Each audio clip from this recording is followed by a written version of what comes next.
against each other, which makes this opening game so very important. As we welcome you to a new NFL season, I'm Dick Stockton along with Hank Stram. And Hank, the Cardinals finished as one of the hottest teams in the league last year with a terrific defense, particularly a great pass rush. Well, they did an excellent job last year, but they're going to have a big job today. And the big point is going to be they must flush Lynn Dickey out of the pocket if they're going to enjoy any success this afternoon. Forrest Gregg inherits as good a passing offense as you'd ever want, except that everything the Packers are trying to do to help themselves is on defense. Yes, and they have the same kind of a problem in that Lomax they must keep in the pocket because he's such a great scrambler, has great escapability skill. I talked to both coaches before the game. Both coaches expressed a feeling that they had to run the ball 40 times and pass it 25.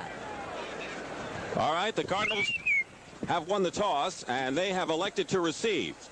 And there is Eddie Garcia, who has inherited the kicking job from Jan Stenerud.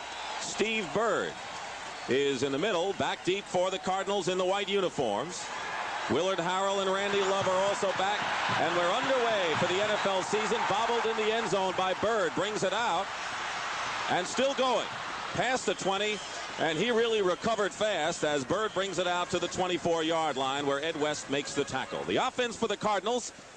And question mark prior to the game, he's going to play. Otis Anderson, who's been hampered with a hamstring, will start at running back, one of the best in the NFL. Roy Green, the deep threat. And the offensive line for the Cardinals, Louis Sharp. He's the man to watch. They think he's going to be a good one. Doug Marsh is the tight end. At the 24, 1st and 10 for Neil Lomax in his 4th year. Getting better all the time and more assured.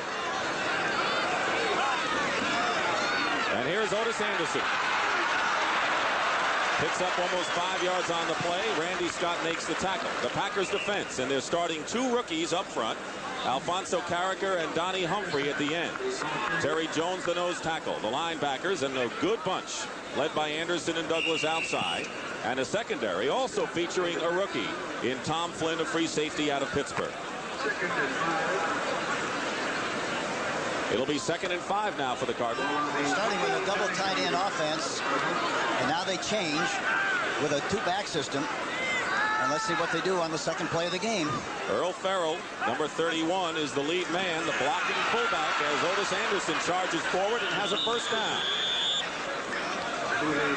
Otis Anderson, who gained 100 yards in 5 of his last 8 games last season, has really become a leader on this ball club now, Hank. Yeah, we talked to him yesterday afternoon, and it was kind of fun to visit with him, and he expressed a lot of confidence in his football team and also in himself. And he felt very strongly about the fact that they could have a good year, and he said very modestly, providing I can play all the time. Of course, Stump Mitchell behind him say, what about me? Of course, Mitchell's pretty good backup. So it's 1st and 10 at the 35-yard line. For the Cardinals in white, in motion is Roy Green. Going to the air for the first time in 84. Lomax dumps it off to Earl Farrell. Farrell has another 1st down into Packer territory and brought down at the 45-yard line. Tackle made by the left cornerback, Mark Lee. This is where Neil Lomax has really grown up in the last couple of years. Before, in that kind of a situation with pressure, he'd like to take off and run the ball, but this time he stayed in the pocket. Here he is, a play-action fake. Look, he stays in the pocket, pressured, and he dumps the ball off to Farrell, who makes a good move in the open field, licks Mark Murphy, and he finally tackled downfield, but it's a good play on the part of Neil Lomax. 2 tight ends in there now. Doug Marsh, the starter, and Greg LaFleur, number 89. At the Packer 44. Earl Farrell is a good receiver. He won that fullback job. Here's Anderson going outside, and John Anderson. Otis tackled by John Anderson, who has been the top player on defense for the Packers the last couple of years, all over the field, and really one of the best in that group. John Anderson, who had a fractured arm each of his first 3 years in the NFL. And they're not doing anything fancy, Dick. All they're doing is putting a hat on everybody, 7-on-7, trying to get some kind of a seam, some kind of a crack for Anderson to read the daylight and get as much out of the play as he can. Pickup of 1 on the play. In motion is the tight end Marsh.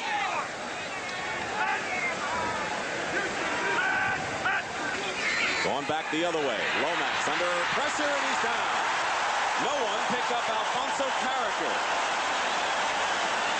The #1 draft pick out of Florida State. Now you know why the Packers drafted him #1. That's exactly what they need from their defensive front. They're talking about keeping him in the pocket. 6'6", 260 from Florida State. Here he comes on the outside, and the offensive tackle did not. Tootie Robbins did not touch him at all. Looked like a screen pass. So a loss on the play sends it back to the 49-yard line of the Packers. It'll be 3rd down and 15. And passing situation now for the Cardinals. And the Packers go into their nickel. Estes Hood, number 38, is the nickel back. And the shotgun for Lomax. They got 1-for-1 coverage, and they're going to try to go deep.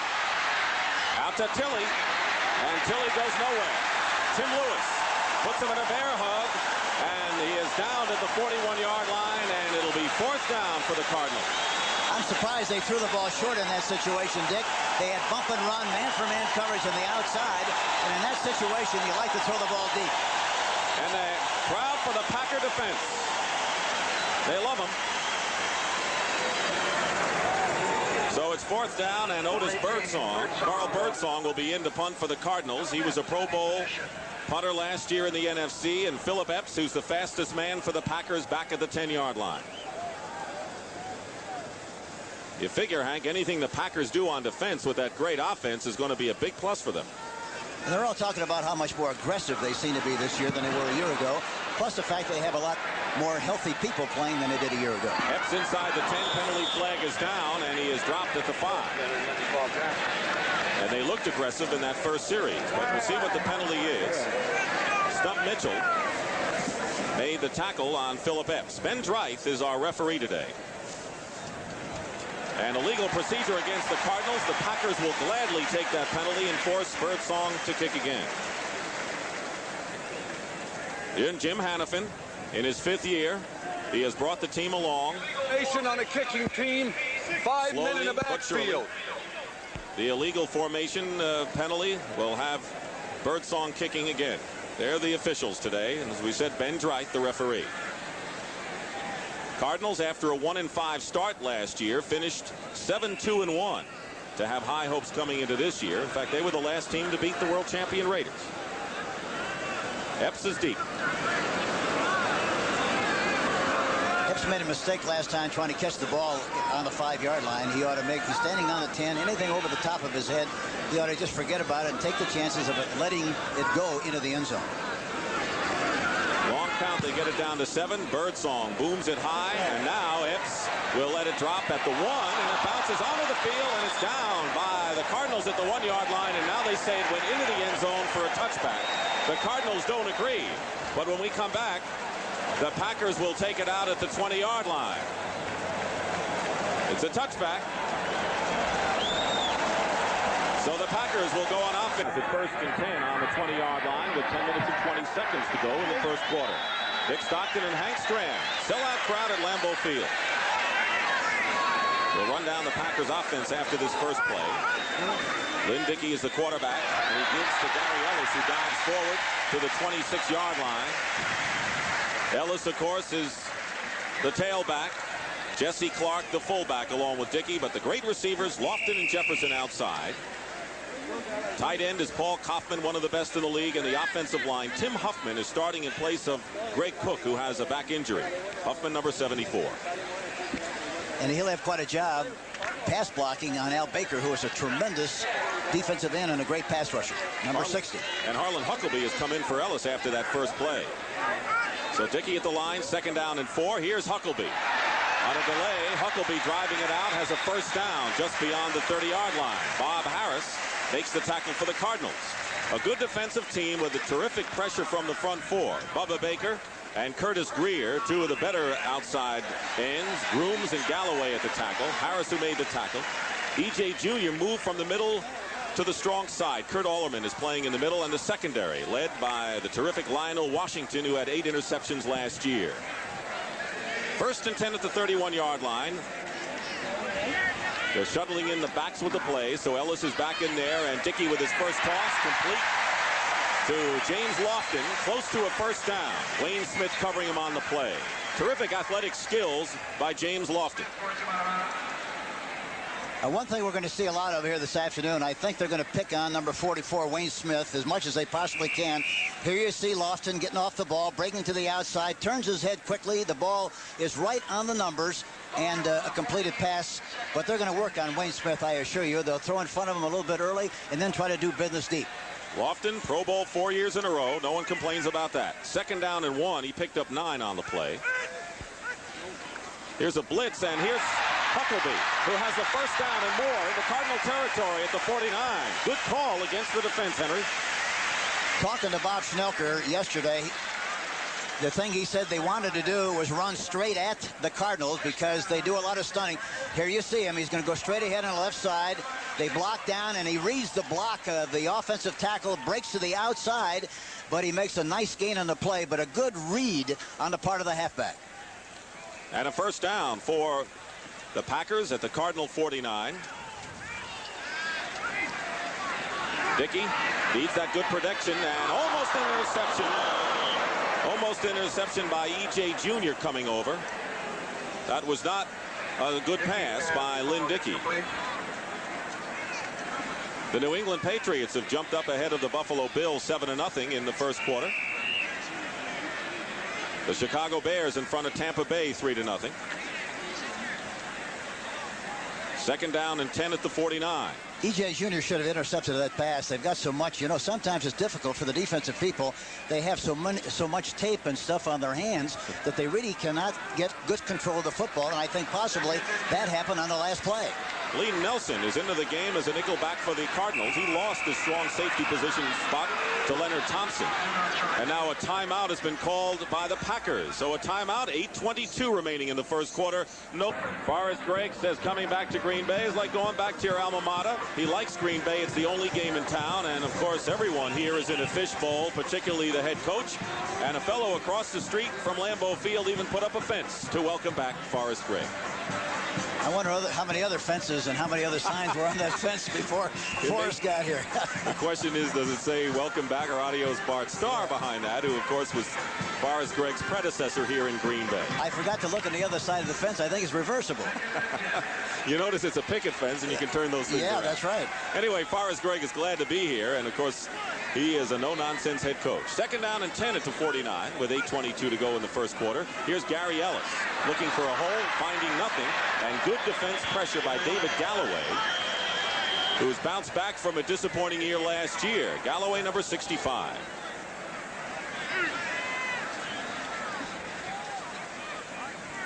See the linebackers reacting to the play.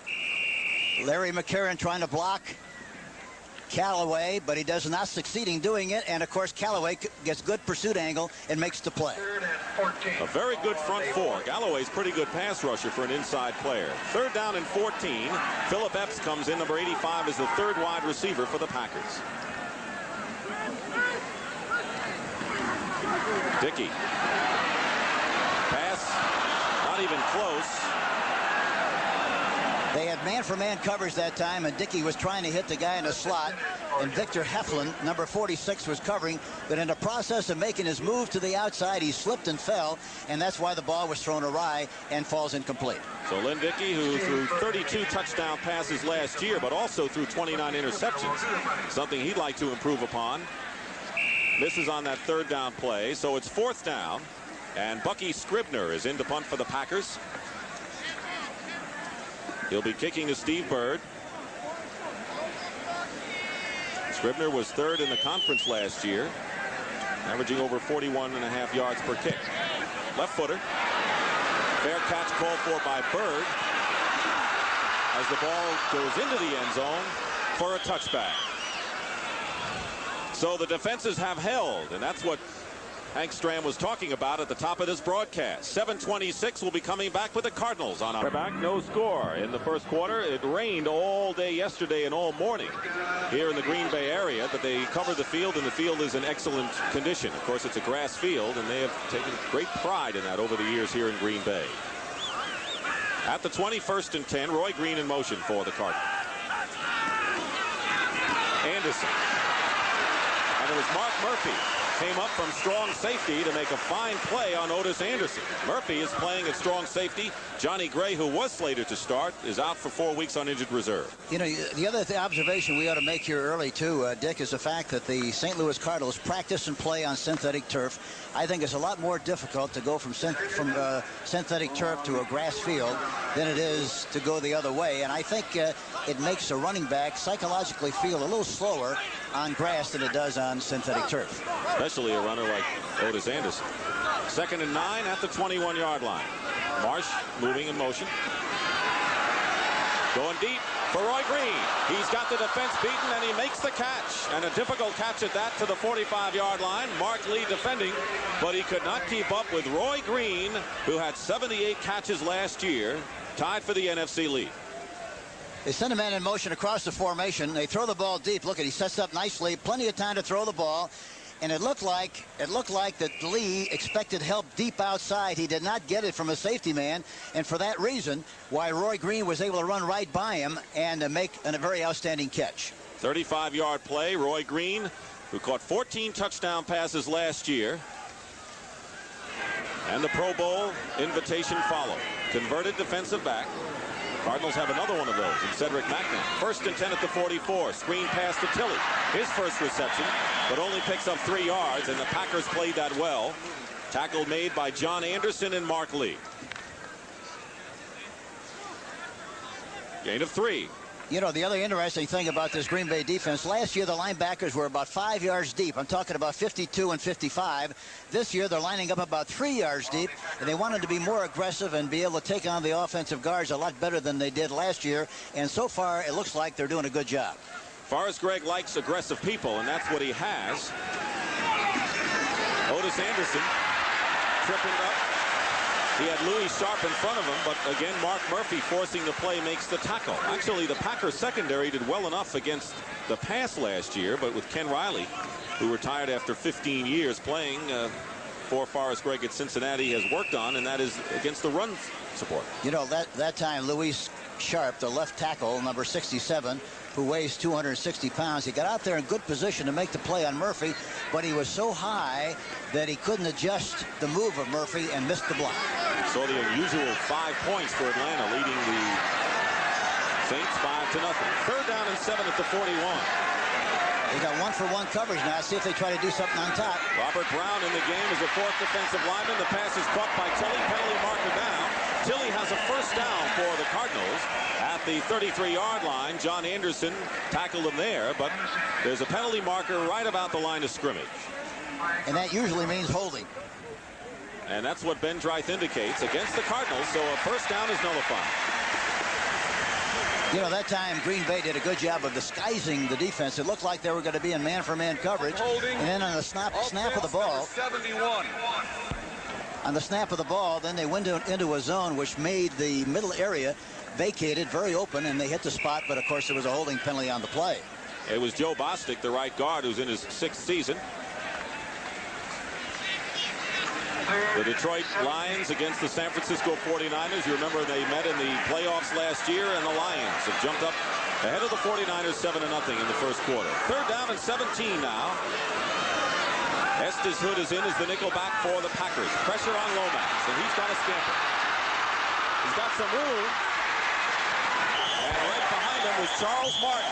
And once again, the Green Bay Packers are showing an aggressiveness on defense that they haven't showed in several years. And it was a free agent, Charles Martin, who chased down Neil Lomax. And that's the point we made earlier. Watch number 94, the left defensive, and there he is. He works to the inside, and watch him come right down, an excellent pursuit angle. Look at him come. 94, Charlie Martin, and he gets the hook on him and brings him down from behind. But excellent play by Charlie Martin, number 94. But we talked about that earlier. We said that you have to keep Lomax in the pocket. That time, they let him escape. So Carl Birdsong punting to Philip Epps once again. We have 5:03 remaining in the 1st quarter. Still no score. A lot of people predicted this to be a high-scoring affair, and of course it still might be. Fake. It is. And there is Stump Mitchell running for the 1st down on the fake inside the 20-yard line and out of bounds. So they caught the Packers napping. And Stump Mitchell on the fake, the short man, runs the ball to the 16-yard line and a 1st down. where he's chased out of bounds by rookie John Dorsey. So a little razzle-dazzle here in the first quarter of this new season, Hank. And it's a good place to run that kind of a play in that position on the field. Watch it. He's the up back. It looks like they're going to kick the ball.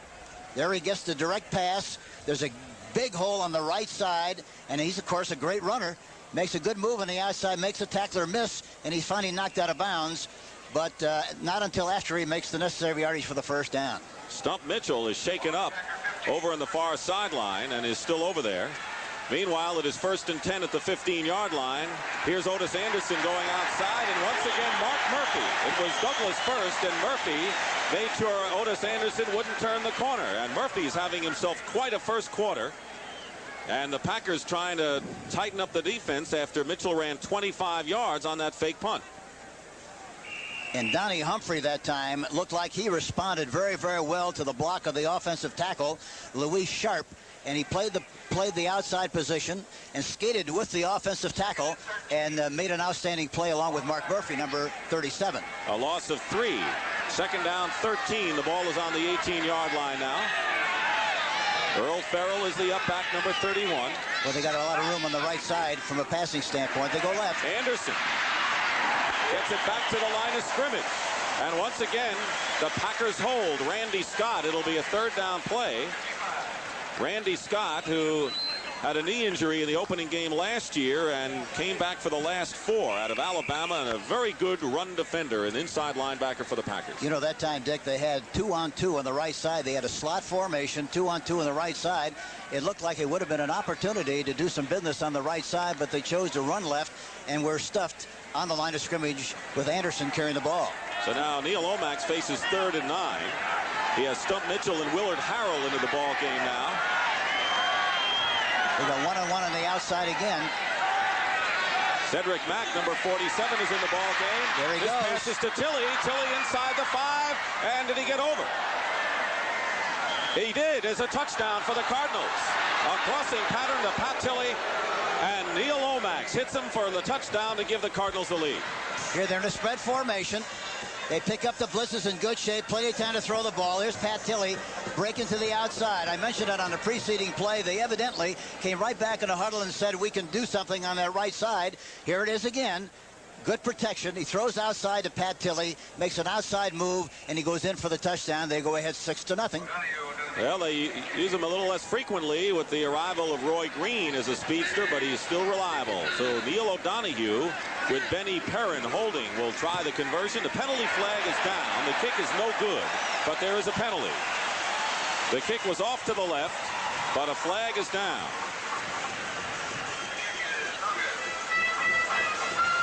O'Donoghue struggled last year as a place kicker for the Cardinals. Defense offside. And he's going to get another chance to kick the conversion. The Packers were offside. So O'Donoghue, who last year had a rough time, particularly on a Monday night, you remember, against the Giants when he missed 3 field goals in overtime. I thought that game was never going to end. It looked like we were up there for 3 days. And O'Donoghue wanted to make sure you were going to be there for 3 days. He came back the next week, though. And he was lucky enough to stay for 3 more days. He kicked 2 long ones against the Vikings. So now he's going to get another chance. Perrin, of course, holding.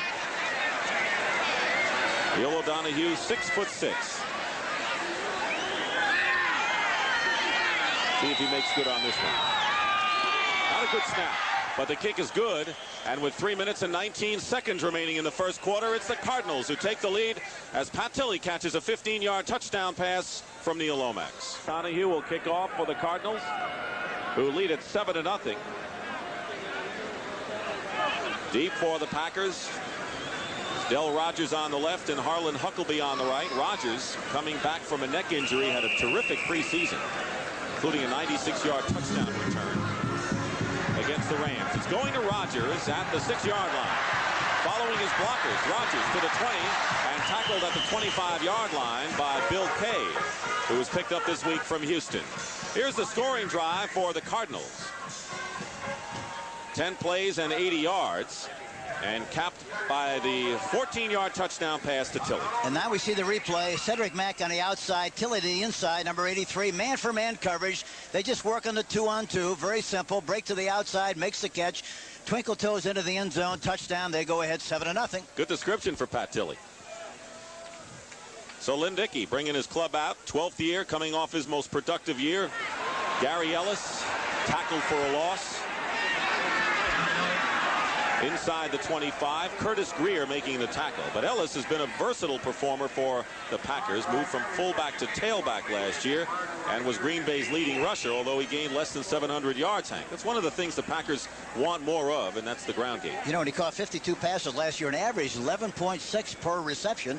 The average for a back is 6 yards, average for a tight end is 12, and the average for an outside receiver is 18. So he was way above the average for a running back. Lee Nelson is the nickel back for the Cardinals, 2nd down and 12. John Jefferson goes in motion, and here is Jesse Clark, the fullback, going wide and being tripped up by Lionel Washington. And he just barely got it out to the 29-yard line. Pick up about 4 yards. Jesse Clark made an impact last year as a 7th-round draft choice, was 2nd in rushing on the club, and a good, strong power runner. You know, the one thing that Green Bay wanted to do, they wanted to jump on top and be ahead early in this game so they could do a good job of running the football and complementing the play-action passes. It's going to be tougher for them if they get behind by a larger margin, because then they would have to consistently throw the football, and that's tough to do against this defense. Epps and Jefferson to the left, Lofton to the right, going to the left. It's Epps, and it's knocked away by Lee Nelson. So Dickey has not looked sharp so far in the passing department, and it'll be 4th down, and the Packers will have to punt. The other thing that the St. Louis Cardinals are doing, they're playing a very aggressive, tight coverage in their secondary. They're playing close to the receivers, and for that reason, you have to throw the ball precisely right, or else you're out of business. And they're not playing zone. They're playing more man-for-man, and it makes it more difficult for Lynn Dickey to get the ball right on the money. Bucky Scribner in his 2nd year. He's out of Kansas State. Eddie Garcia, also a 2nd-year kicker, the place kicker. Steve Bird deep for the Cardinals. Bird on a terrific punt by Scribner, fields it inside the 20 and falls down at the 26. So that may be an example of the change from artificial surface to natural grass. 52-yard kick by Bucky Scribner. Timeout, and we'll be back to Forrest Gregg in Green Bay. And of course, we pointed out he went to the Super Bowl with Cincinnati, before that the Browns, and is grateful to Paul Brown because he gave him a second chance to coach in the NFL. He's grateful to me too, because I tried to hire him and he didn't come. So he'll always be grateful. 1st and 10 at the 27 for Lomax. On play action, looking for Roy Green. His second choice is Stunt Mitchell out of the backfield, and Mitchell picks up 9 yards on the play. Donnie Humphrey, the rookie defensive end, makes the tackle. Other games in the National Football League. It's now 7-5. Looks like a baseball score. New Orleans leading Atlanta in the opener at the Superdome. Kansas City over Pittsburgh in the first quarter of their game. Miami and Washington. That's a good duel, and the Dolphins are up 7-0 in the first quarter. More coming up after this play. 2nd and 1 for the Cardinals. Farrell has the first down to the 41-yard line, tackled by Mike Douglas. Other scores: New England now 14-0 over the Buffalo Bills. Rogan has thrown 2 touchdown passes. The Giants over Philadelphia 7-3 in the opening game at Giants Stadium. San Diego over Minnesota 7-3 in an interconference game, and now the 49ers have tied up the Lions 7-7 there in the second quarter at the Silverdome. There'll be a lot of unusual scores before the afternoon is over. Usually because it's the first week of the year? Yeah, you never know what to expect the first week. You really don't. 1st and 10 at the 41. Roy Green goes in motion. Pitches to Stunt Mitchell on a reverse. Here's Roy Green, and he's really given ground on the reverse, and he is dumped back to the 30-yard line by Mike Douglas. But it was the defensive lineman, I think, Hank, that really forced Green deep. Douglas did a super job of maintaining leverage. He saw the play coming. He was the policeman. He was the cop, and he gave him a ticket for speeding when he came out in this area. Here you see it again. Look at this. He gives the ball. Here he is to Green. He comes around the outside, but watch. the missed tackle. But watch here. Watch Douglas. Makes a great open field tackle. It's hard to do on Green, but he does it only because he was the cop on the play, and he gave him the ticket. Terry Jones gave him the pursuit, and Mike Douglas made the play. But that's the end of the first quarter here at Lambeau. Start of the second quarter here at Lambeau Field in Green Bay. Dick Stockton along with Hank Stram, with the Cardinals leading the Packers 7-0. It is 2nd down and 20 for the Cardinals following that loss on the reverse attempt by Roy Green. In motion is Doug Marsh. Lomax looks for a second receiver. Marsh the tight end, and it's knocked away by George Cumby, who made a good play defensively. Doug Marsh, center receiver. Jim Hannafin was telling us yesterday, Hank, that the younger players have had a tough time believing him that they were the team because of the older pros. Even though they were backups, they were still there. Well, anytime that you have a lot of young people and established professional people on the same team, regardless how hard you try to sell them on the idea that it's their team and they should provide the leadership, until the veterans leave, it's a very difficult thing to do. And then they finally believe the coach, and they say, by gosh, he must have been serious because he got rid of the old guys, and now it is our team. And Lomax particularly feels that way. Of course, they've had a lot of veterans, including Deerdorf leave. Penalty marker down on 3rd and 20. Stump Mitchell brings it out to the 43-yard line. Tom Flynn and Charles Martin make the tackle, and it'll be holding against St. Louis. Well, it'll be 4th down if they decline. But on the other hand, they've got a lot of yardage to go if they accept the penalty. You know, you have to be impressed with Lomax so far in this game. He has really shown a lot of poise and has grown up tremendously. He stays in the pocket very, very well. And that's the thing he had a little problem with, but he's doing it extremely well here this afternoon. Well, last year he threw 24 touchdown passes, only 11 interceptions, and those are the kind of numbers that championship quarterbacks have. Here's right. Defensive holding, 67, decline a penalty. It's 4th down. Louis Sharp was holding, and the Packers declined, so they want the ball. You know, the other thing about Lomax is very difficult to come from a rollout personality in college and then automatically change to a pocket passer overnight. It takes time, and the time is beginning to show. Carl Birdsong to punt. And Philip Epps is back at the 13-yard line. He's got a lot of speed. If he can get underway, he could give the Packers good field position, but he's got a long way to go. Last time the Packers were defending against the punting situation, Stump Mitchell ran for a 1st down. Good kick by Birdsong. Epps backed up to the 10-yard line. Philip Epps in a crowd batted back. So a good 46-yard punt by Birdsong, and Epps can only bring it back to the 18-yard line, where the tackle is made by rookie Martin Bayless. Lynn Dickey, struggling so far, has completed just 1 of 4 passes for 9 yards. Why is he having so much trouble, Henry? I think he's having a lot of trouble because they're playing very aggressively defensively. They're playing close to the receivers, not giving them a chance to get off the line of scrimmage with a very smooth release. And anytime you do that to outstanding receivers, especially Lofton, he's a long-legged guy, and it disturbs the timing of the pattern. At the 18-yard line, Packers have gained only 30 yards total offense so far. That's unusual for them. Here's Jesse Clark pulling his way. Benny Perrin gets a hold of him, but Clark winds up with a 1st down to the 28-yard line. So Jesse Clark with a terrific gain and a 1st down for the Packers. He's 230 pounds, and of course we're looking now at a man who, when he came on as a rookie for the Cardinals at free safety, became a fixture immediately at that position. You know, Perrin had to really prove himself because he took the place of Kenny Green, who was a holdout, and a lot of veterans didn't accept him right away. And the other thing is, you know, he was an All-American high school quarterback and never had a chance to play quarterback at all at Alabama. Bear Bryant recruited him as a quarterback, but he never got a chance to play. On 2nd and 1, Huckleby for the 1st down to the 30-yard line. In that San Francisco-Detroit game, in the second quarter, the Lions are leading it 10-7. Chicago still leading Tampa Bay 3-0. The Bears have high hopes under Mike Ditka this year, and they're going to have to contend with the Packers and Forrest Gregg. Lynn Dickey, who last year, if you remember, in the opening game completed 18 passes in a row. Pretty good start last year, unlike this season. First and 10 at the 30, and John Jefferson goes in motion. Play action for Dickey. Pass to Kaufman, the tight end. Penalty marker down. Kaufman holds onto it.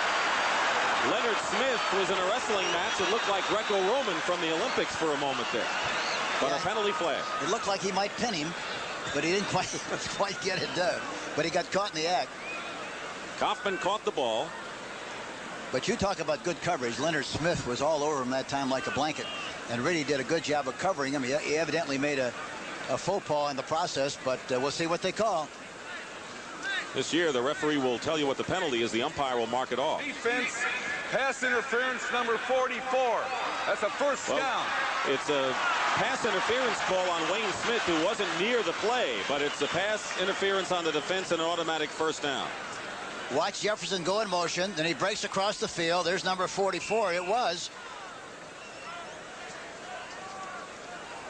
They evidently called. They got their feet tangled up, but that's an unusual call, Dick. They call it first down on the pass interference penalty, and the Packers have it at the 37-yard line. Trailing 7-0. 13:08 to go in the first half. Dickey on play action.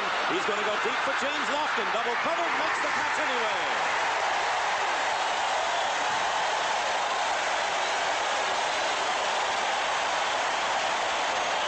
Now you know why James Lofton has no peers as a deep threat. That was 43 yards. Watch it, play action pass, and he threw the ball, and there was a safety man in the hole. Watch the safety man come into the hole. In spite of that, he was still able to outleap both the defenders and make the catch. Watch Lofton. He gets a free release. That time they're playing soft, Dick. Normally they've been playing a lot tighter, but he outleaps both defensive backs and makes a sensational catch. Talking about James Lofton. What a play. Over 1,000 yards last year, 58 catches, averaged nearly 23 yards a reception. That was 43. And here is Gary Ellis, who is tackled behind the line of scrimmage for a loss of about 3 yards, and good pressure by Bubba Baker and Leonard Smith. And the guy that really came across there and slowed him down was Mike Duda, number 73, the defensive tackle, who came across and got penetration and slowed him down in his course on a counterplay to the right side. You know, one thing that the Green Bay Packers, they have to run enough to keep this defense honest, but they're going to win the football game. They got to pump it up, and they got to throw the football. That's what they do best. Cardinals told us yesterday that they've got to stop the run and make them pass. You don't want to make them pass too much. I wouldn't think so. Huckleby around right in. Fights his way to the 15-yard line. It's Bob Harris and Benny Perrin combining to make the tackle. So we're seeing the St. Louis Cardinals with their defense under the microscope for the first time. They had the 6th overall defense last year, and Bob Harris coming back from knee surgery. He was an all-rookie player despite the fact that he was out a half a year with that knee injury. 3rd and 4, and the crowd urging the Packers on.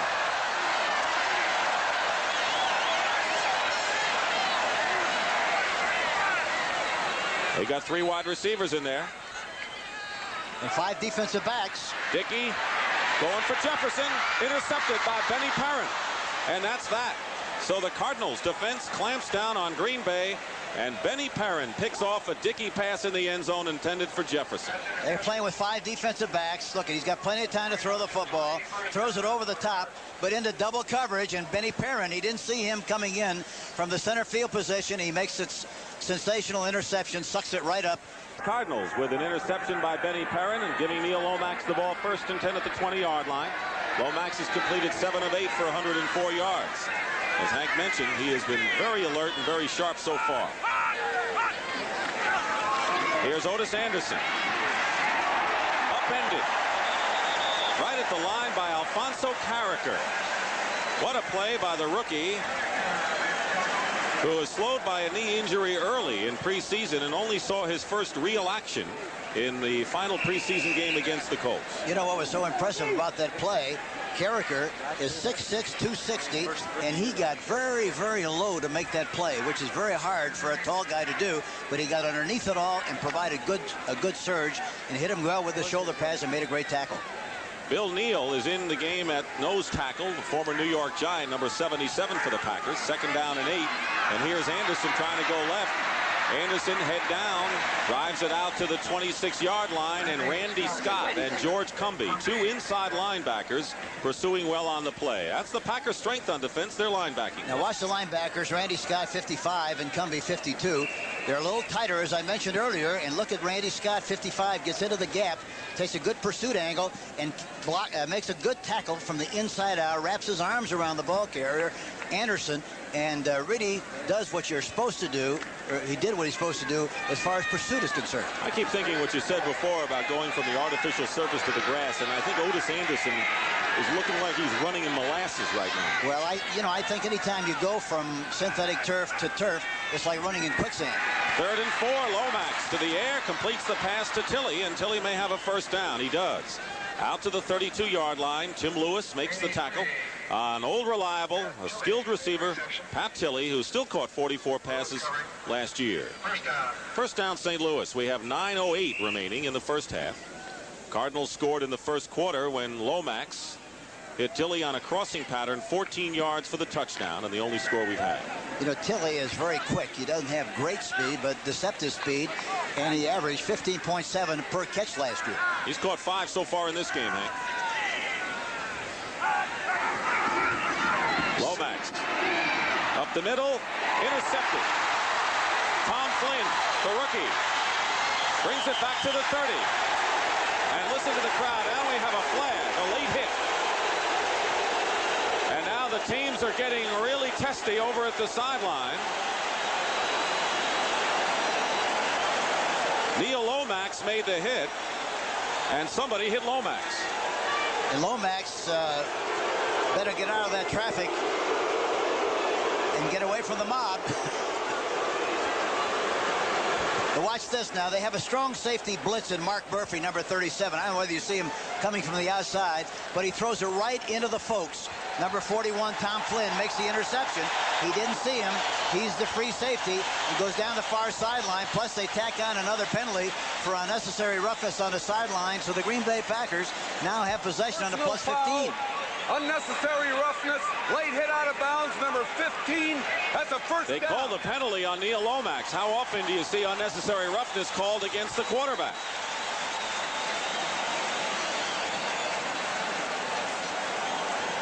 There's Flynn coming in for the interception. They were trying to throw the ball inside to the slot man. He makes the interception, goes down the sideline, and watch if we can see Lomax. Here he comes, 15. We don't see it. 1st and 10 at the 15-yard line. A 20-yard return on the interception by Flynn, and then the penalty. Penalty markers go. Dickey's pass for Kaufman overthrown. But let's see if the Cardinals jumped offside. Bubba Baker might have jumped. Lomax called for unnecessary roughness. Out of frustration, perhaps, Hank? Well, I'm sure that's what happened. Watch this. Watch Flynn. He's got running the ball down. Now watch Lomax come in, and he grabs him by the shirt and turns him around and throws him to the turf. Nothing really, kind of a boys will be boys thing, but I think it's more a frustration on the part of Lomax than anything else. Boys will be boys unless you have a striped shirt around. Yeah, that's right. Different story. Better not let them see it. Bubba Baker called for the offside, so now it's 1st and 5 at the 10-yard line. Packers threatening with 8:34 to go in the first half, trailing 7-0. The outside receivers have bump and run. Here they run the Huckleby ball. inside the 5 has a first down for the Packers. That's a quick opener by Harlan Huckleby, who's a 5-year player out of Michigan and a capable backup. But watch the good block by Larry McCarron in the center. You see, and Drexler also does a good job. Number 61, the left guard. He makes something happen along with Larry McCarron, and he pops right through there till about the 3-yard line. So it is 1st and goal at the 3. You've heard the crowd erupt on the Packers' defensive play so far. You'll really hear them if Green Bay scores. They might do something right here. It is right. Gary Ellis diving close and stopped short of the goal line. Tackled by Kurt Allerman and E.J. Jr., 2 linebackers. Just short of a touchdown. Here we see him running right. The backs were lined up evenly that time. Jesse Clark out in front, throws a block. And the ball carrier, Ellis, goes inside and tries to get as much out of the play as he possibly can. Really kind of goes into the pile and kind of comes out the other end. So it's 2nd and goal right there at the 1. Huckleby and Clark are the running backs. And it's Clark. Stop. touchdown. No, he's over. Touchdown, Packers. He just broke the plane of the goal line, and Jesse Clark has scored the Packers' first touchdown of the season. It's a straight-ahead surge. Watch the surge of the offensive lineman. They have to get good and low and get some kind of movement. They have to push the pile back, and he gets, boy, that was very close. That ball did not. That ball did not touch the plane, Dick. It didn't look like it touched the plane at all, and it didn't look like it was a touchdown from here. It looked, of course, from our angle that it wasn't even close, but the official signaled a touchdown, so it is 7-6. And Eddie Garcia, in his second year from SMU, who has taken over the kicking duties from the veteran Jan Stenerud, who was traded to the Minnesota Vikings and has never kicked a field goal in a regular season game. Now the officials are conferring. And there's confirming that it was a touchdown, but our replay showed no way. It looks like a bad call, Dick. It really does. Holding will be Scribner, and here is Eddie Garcia.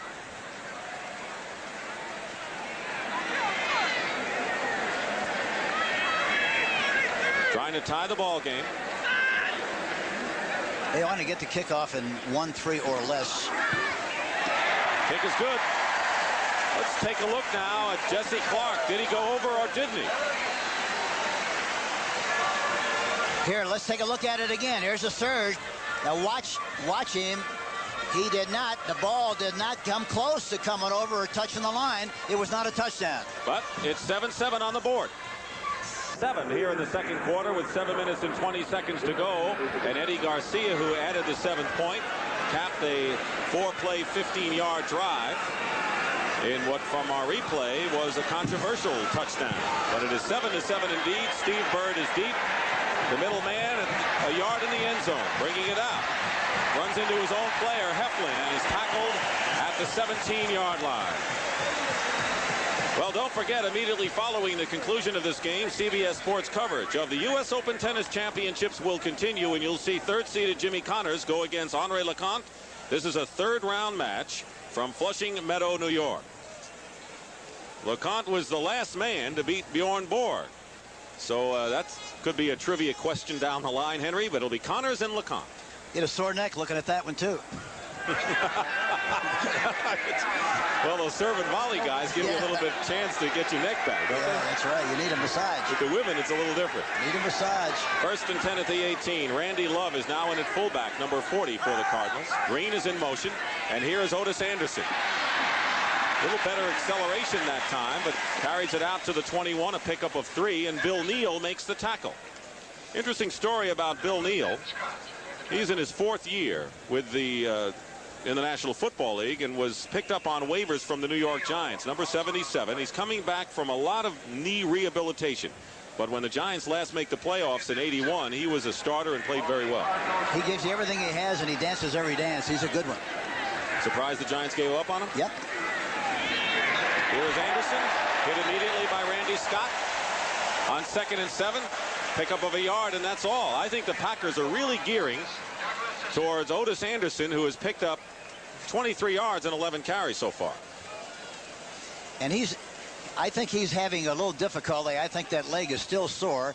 Plus the fact that I don't think he particularly likes to run on natural grass, especially this grass. It's very soft and slow. He could pass Leroy Kelly and move into the number 11 spot in NFL rushing history if he gains a little over 1,000 yards this year. He's out of the ball game.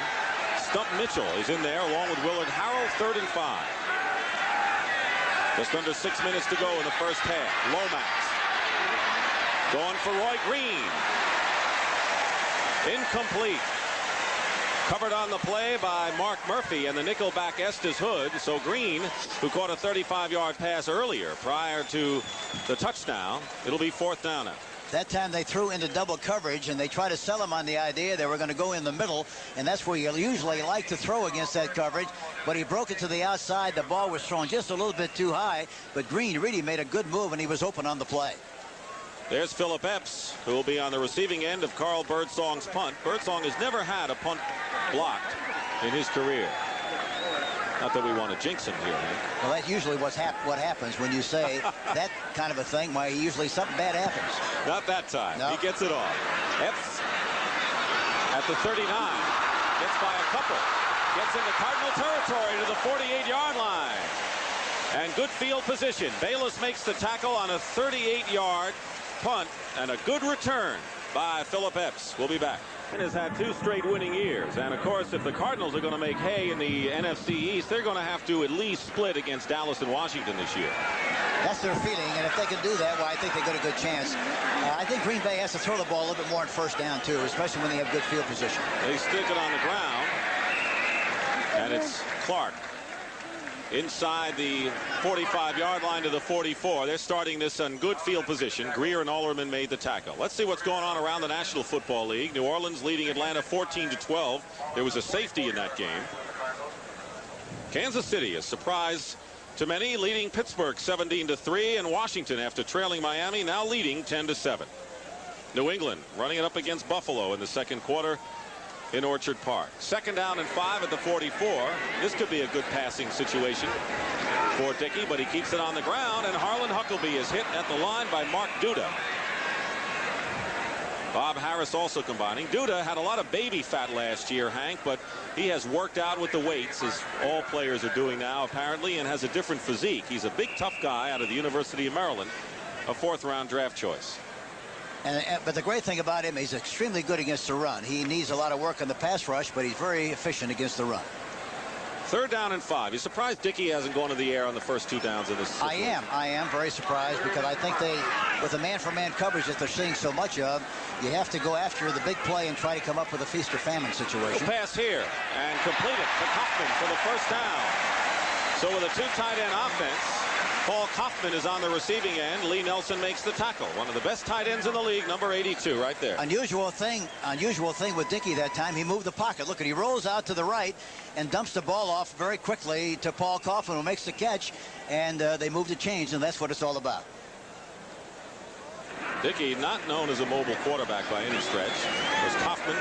Caught 11 touchdown passes last year and has gone to the Pro Bowl the last 2 seasons. Look at, he's got, I would think that they'd be trying to do more work on number 44, Wayne Smith, when they have good field position. Well, they might. Lofton. Here they go. 1st down. They're going to Lofton. Lofton makes the catch at the 15. He had double coverage. Lionel Washington makes the tackle. It looks like you can throw to Lofton and they could be 5 guys on him, and he's going to catch it anyway. Watch a play action fake. Not a very good fake at that, but he gets plenty of time to throw the ball and throws it right down the middle. The safety man was hanging in there, but he didn't react very well, and Lofton makes the catch. A beautiful shot. Leonard Smith is there. Watch. Washington is covering from the outside. Smith is inside, but the ball is thrown right at the numbers, and that's what happens when the ball is thrown perfectly. You can't stop a perfectly thrown ball. Dickey is 4 for 8 now for 81 yards. Passing on 1st down. And he's got Kaufman. He makes the catch inside the 5 and another 1st down. Leonard Smith defending, and Kaufman went high for that catch. They have a slot formation to the right side, and Kaufman is one-on-one on Leonard Smith, number 45. That's the situation you like. And there he outleaps the defensive back, Leonard Smith, and he makes the reception. But they're doing a good job of reading the coverage and throwing the ball to the right guy with 1-for-1 coverage. 13-yard pickup. So on 2 successive passes to Lofton and Kaufman, Dickey picks up 33 yards, and it's 1st and goal at the 3-yard line. 7-7 the score. Packers trying to take the lead. Dickey under pressure is dumped. And it's E.J. Jr. who makes the play, storming in. Terrific linebacker, E.J. Jr. He blitzes. He's very quick. Gets off the ball. Number 54. There you see him. Nobody touches him. Not one soul touches him, and no way in the world for the quarterback to execute that kind of a play with that kind of pressure from the linebacker, number 54, E.J. Jr. You know, he's known as Mr. Enforcer. He wore that T-shirt when we talked to him yesterday, and he said that Byron Braggs, his old friend, was Mr. Intimidator. And, of course, E.J. Jr. has been moved back to the middle where he's better. Had to play the outside to start the game because of the injury to Charlie Baker. He says, I wish I were twins and could play both spots. So do the coaches. 2nd and 9. Jefferson in motion on 2nd and 9. Pass caught by Lofton. What a great athlete he is. Benny Perrin is saying I had the ball and Lofton in my hands, and he got away. Wayne Smith ultimately made the tackle, and the ball is placed at the 4-yard line. And now we're winding down to our 2-minute warning here in the first half. Talking about E.J. Jr., you know, you asked him yesterday what E.J. stood for, and he said Esther James. Very reluctantly, he said that. And, of course, we had a lot of fun with it. And then we went on to say that here you got a team of Esther, and you got a team of Luis, and you got a Tootie and Elois Grooms. Lynn Dickey has hit 5 of his last 6 passes, and Lofton has caught 4 for 77 already, Hank. You know, Dickey is typical of a great quarterback. They might have some bad plays. They might have a bad quarter, but a great quarterback like Dickey will never have 4 bad quarters. And as a result, you know, even though they start slowly, they're going to surface and they're going to emerge and they're going to come back and do a good job. And that's exactly what he's done. Typifies what the outstanding quarterbacks do. It'll be 3rd and goal at the 3-yard line. 7-7 the score. We have had our 2-minute warning. They bring Jefferson and Lofton out to the left. They got 1-for-1 coverage on the outside receivers in the slot. Quick toss. Hoffman, touchdown, Packers. Hoffman is catching everything today. He has caught 3 in this drive, and the Packers have taken the lead. 13-7. Unusual. They had 1-for-1 coverage on the outside, but they also had 1-for-1 with a tight end. He makes an inside release and is finally tackled, but not until after he makes the touchdown. The thing about a tight end in that situation, Dick, you must be able to give him a good shot. You cannot let him get a free release off the line of scrimmage. They made a mistake of not jamming him, and when you don't jam him, he's going to get that kind of a release and get the ball for the touchdown. Scribner will hold for Garcia.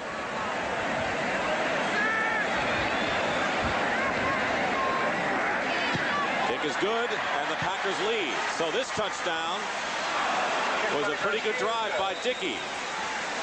So after trailing 7-0, the Packers have forged in front 14-7 with 1:57 remaining in the first. 14-7. They averaged nearly 27 points last year and were 2nd in total offense in the NFL, 2nd in passing. So they scored a lot of points last year, but finished 8-8 on the year. So it's obvious what the Packers had to improve on this year, and so far their defenses look pretty good.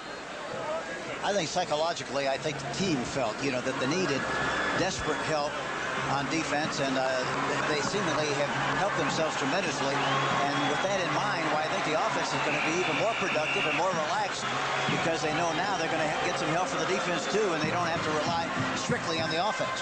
It's a short kick, and Steve Bird on the run at the 11-yard line, trying to look for room, and he's tackled at the 21. Paul Kaufman is walking off the field.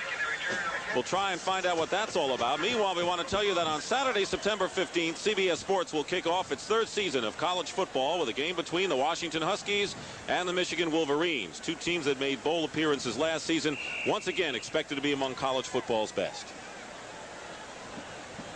Don James and Bo Schembechler always do a good job with their team. Yeah, they really do. They're 2 of the outstanding coaches in collegiate football, and I had a good association with Donnie James when he was at the University of Miami. Saturday, September 15th, noon Eastern time. College football on CBS. 1st and 10 at the 26. Lomax under huge pressure. It'll go as an incompleted pass, I think. That's the signal.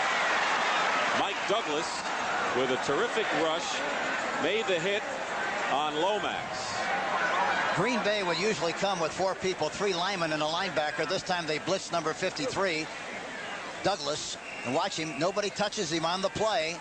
And along with that, number 79, Donnie Humphrey gets a piece of the ball, but they get great penetration on the play. And there's Mike Douglas right there. We had a good visit with him yesterday, and he was very optimistic, very enthusiastic about this team and the way they're playing defensively. 2nd and 10 at the 26. Marsh moving outside in motion. Lomax under pressure again, and he finds Greg LaFleur, a tight end, who is hit at the 29 again by Mike Douglas, who makes another good play. You know, the Packers linebackers are widely regarded. Of course, Anderson and Douglas outside, Scott and Cumbie inside. They are not big. They are small, relatively speaking, for linebackers, and their running backs are actually bigger. If you look at Clark and Ellis, they do the job. But they're very active, and see, they're hard to get to, and they're hard to block, and they're very alert on pass coverage. And talking to Jim Hannafin yesterday, he said the thing that we respect more about the Green Bay Packers than anything are the linebackers. You watch the clock. Cedric Mack, number 47, is in. He drafted as a defensive back, played last year at that spot. 3rd down and 7. Lomax dumps it off to Stump Mitchell. And Mitchell is not going anywhere. Tim Lewis hemmed him in. They went out of bounds to stop the clock with 56 seconds to play. And there's Tim Lewis, who, by the way, was called for the excessive demonstration penalty in preseason after getting a sack on Vince Ferragamo. So, and you know what Forrest Gregg said? He said, I'm glad he got called for it. Well, that'll teach him early. It's better to learn then than it is during the regular season. So it's 4th down, and Birdsong will punt to Epps with 56 seconds to go in the first half. The Packers, leading 14-7, will get their hands on the ball again.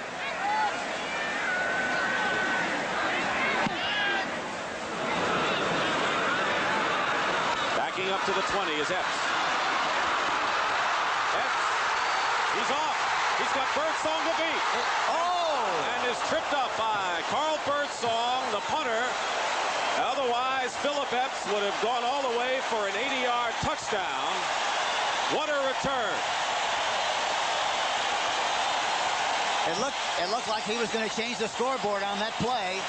You know, the great thing about he's very decisive. He sees the hole, takes advantage of it. Looks like he's gone, and Birdsong comes in there and makes the tackle. Watch this. He gets a piece of his foot and knocks him down. 52-yard return. Like the wonderment of a boy catching a football. I'm Carl Birdsong of NFL St. Louis Cardinals. There's something very special about this boy, Jeremiah Dellis. He appears to be like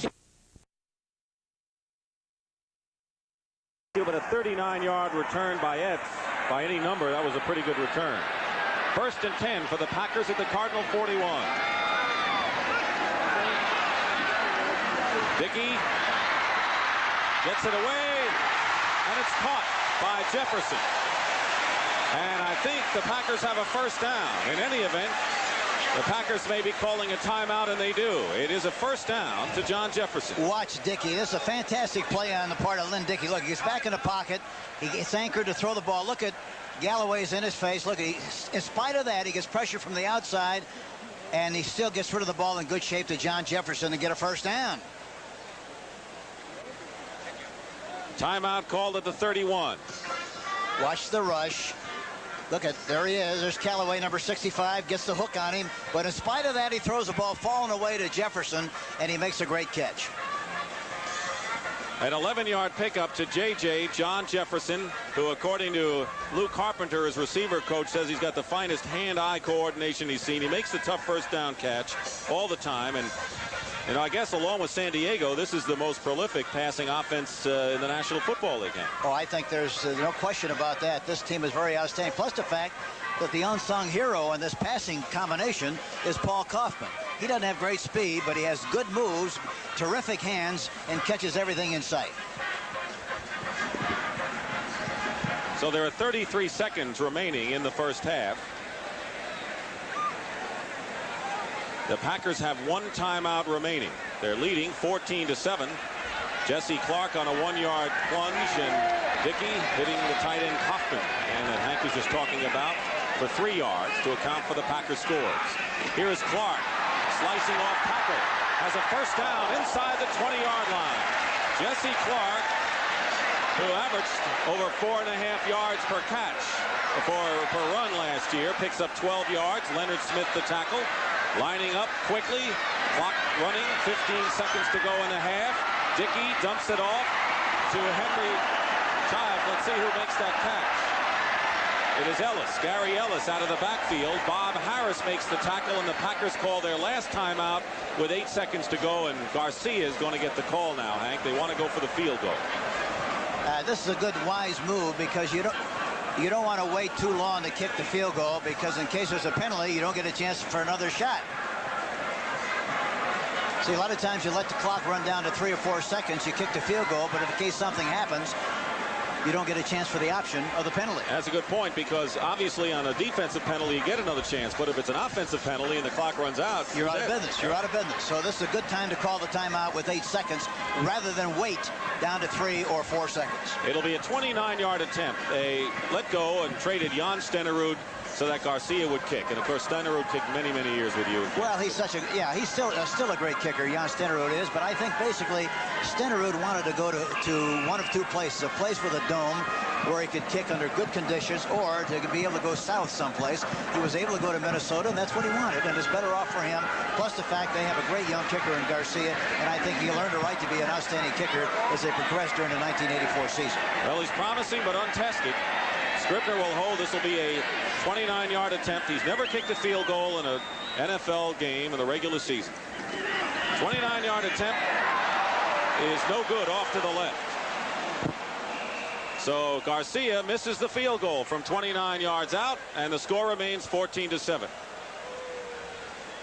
You know, the one thing about Garcia's style is that he takes a false step backwards before he kicks the ball.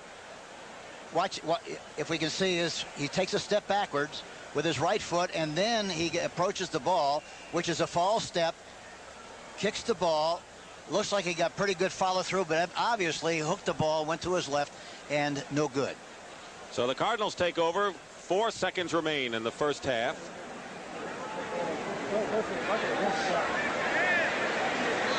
And they're just going to the old have quarterback flop. The old quarterback flop play. That'll do it. First half is over here at Lambeau Field. Sprinkling weather in the second half with the Packers leading. Harlan Huckleby winding his way, and now it's just the kicker, and now it looks like one man to beat. Knocked out of bounds, and it's Falaniko Noga, who is an 8th-round draft choice out of Hawaii, following a 53-yard return by Harlan Huckleby to start the second half. Hank? And that's the one thing that's really murder at the second half, when you permit the other team to run the ball back with such good field position. Huckleby finds a spot on the right side. He's very decisive, which is very important. Right or wrong, as a running back, you have to make a decision and go with it. He did exactly that. He had great field position on the plus 47. And he gained 32 yards on 6 carries, was the leading rusher in the first half for the Packers as well. On first down, Gary Ellis trying to leap a defender, does successfully, and nearly has another first down. He's close. Benny Perrin coming up from free safety to make the tackle on Gary Ellis, who, by the way, ended up with no net yards in 5 carries in the first half. Gain of 9 here. It'll be 2nd down and 1, although they were thinking of calling for a measurement, and they are. And the great thing about the Green Bay Packers in this first half and the beginning of the second half, just the one play, they are able to run the ball just well enough to keep the defense honest, so they can establish their play action passes and get the ball downfield vertically to their outside receivers, and also in the scoring area to their tight end. That's what their plan is, and they're executing the plan extremely well. Just short of the first down, so it'll be 2nd and less than a yard. The total yardage was 176-158 in favor of the Packers. That was, you know, pretty close. Leading receiver was Lofton with 4 for 77 for the Cardinals. Tilly caught 4 officially for 31. We might see a play action pass here. They like to do that in this situation. It's a waist down. Let's see if they do. No, they don't. Jesse Clark, but he has enough for the first down, close to the 35-yard line. They only needed a couple of inches, and the Packers, playing it safe, get a first down. Bob Schnelker, the offensive coordinator, calls the plays from the sideline, and I think he's really one of the very best in professional football. When Forrest Gregg came over, one of the people he did keep was Schnelker, who had been here under Bart Starr, and a lot of the new people were on defense, such as Dick Modzelewski, the defensive coordinator, and Ken Riley in the secondary. Yes, and Herb Patera also, who works with the linebackers, is also, they feel, doing an excellent job. 1st and 10 at the 35-yard line. Dickey has gone deep looking for Lofton. He beats his man, and he makes the catch at the 1-yard line.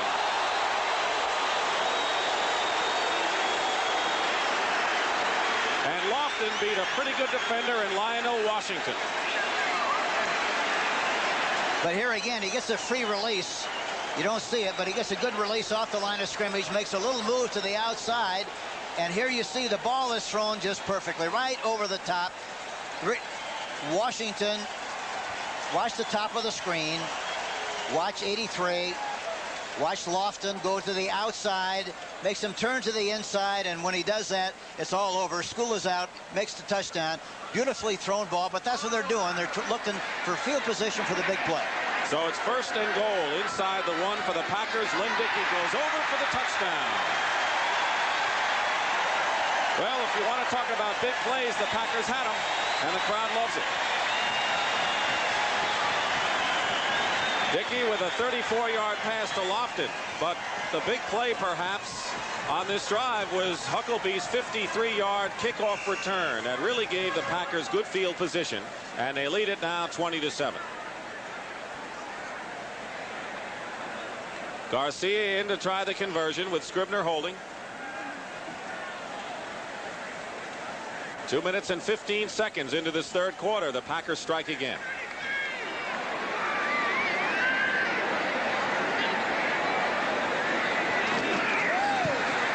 After a slow start, Lynn Dickey has come on big.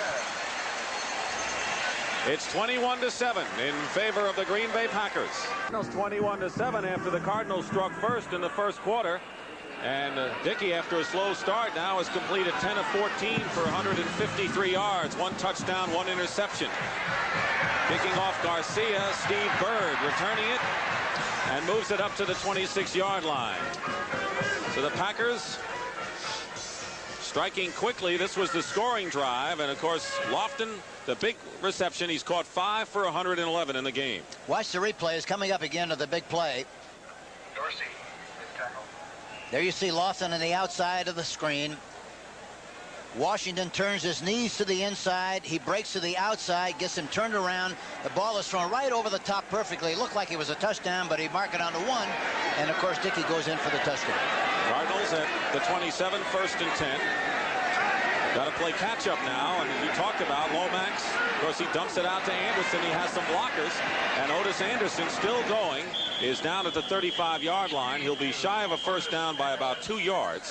Randy Scott making the tackle. So the thing you were talking about at halftime is the fact that Lomax has to go downfield and not so much to the flat. They have to throw the ball downfield. Of course, on that kind of a play, that's an option screen. They either throw the ball downfield to the receiver, in that particular case, Pat Tilley, or if the linebacker goes back with him, they'll dump the ball off in the flat like they did to Anderson. But they have to get the ball downfield vertically and make big plays. They've got the capacity to do that. They have to do it. Green is to the left. He's the big play man. Tilley to the right. 2nd and 2 at the 35. Normally a good passing down, but they keep it on the ground. Earl Farrell has the 1st down at the 39-yard line. So Farrell has the 1st down. The Cardinals, their leading rusher was Anderson with 25 yards, but he carried 11 times in the 1st half. Terry Jones and George Cumbie the tackle. You know, the other thing is very important. They're down 21-7, and that sounds like a big score. But actually, when you analyze this, it's only 2 plays. They're 2 plays away from getting back in the game. They have to exercise good patience and do what they have to do to get the job done. And, of course, they don't have any time problem in doing it. We have 11:19 to go in the 3rd. All the time in the world. Lomax on 1st and 10 to Anderson on the screen. Gets by 1 linebacker and then is tackled at the 40-yard line. Just barely gets back to the line of scrimmage. Mark Lee coming up from cornerback making the tackle. George Cumbie made the first contact on Otis Jerome Anderson in his 6th year out of Miami. The fans have been on him a lot in St. Louis, and you know what happens? You always are critical with the people you love the most, but when you look at the fact that he's gained over 1,000 yards in every year but the strike shortened year, you have no complaints with him. Oh, you can't complain about him. He's one of the great backs in the National Football League. 2nd down 8 at the 41. Cardinals trying to get back into this ball game. Packers, after a slow start, have righted themselves in solid fashion. Doug Marsh in motion. Now the middle is open. Lomax has Greg LaFleur, tight end, who is close to a 1st down, just short of midfield. See where they spot the ball. LaFleur, bothered by injuries last year, was an all-rookie performer with Philadelphia. It's very important for the quarterback to have plenty of time to throw the ball and survey the defense. Watch Lomax. He has plenty of time to throw the ball. Cumbie is blitzing on the play inside, but they pick him up. It's like throwing a piece of popcorn on the battleship. They don't get to him at all. until late, but he throws the ball, the high percentage kind of a throw where he's not going to get in trouble, and they're interested basically now, it looks like, in moving the chains. Randy Scott, Tim Lewis had made the tackle. 1st and 10 at midfield. Stump Mitchell is into the ball game as the lone setback. Number 30 gets the call. Blocking in front of him. Terry Steve, Mitchell down the sidelines. One man to beat. It's Lewis, knocks him out of bounds. Make it Mark Lee.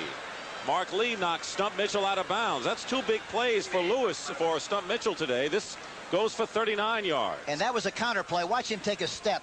Watch him take a step. Talking about Stump Mitchell. Looks like he's changing the play on the line of scrimmage. He takes a step to the right. All right, here we see it here now. Here.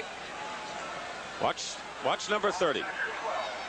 See, he takes a step to the right and then goes through a big hole, carrying the ball in the wrong arm. He cannot protect himself. 1st and 10. Cardinals at the 12-yard line. Overthrown, and purposely overthrown. Tilley was the intended receiver, covered by Tim Lewis. Stump Mitchell, we were seeing him on that run as run off not only that 39-yard play, but he set up that first touchdown in the first quarter when he ran 25 yards on a fake punt play, setting up Lomax's touchdown pass to Tilley. So he's been a valuable big play performer for the Cardinals. It'll be 2nd and 10 at the 12-yard line. And you're right, Hank, it doesn't take much. Big play here, big play there, and you're back in it. Yeah, and they have the capacity to do that. They just have to execute and get it done. Anderson, number 32, back in there for the Cardinals. 9:21 to play in the 3rd quarter. Otis gets the call. Up the middle.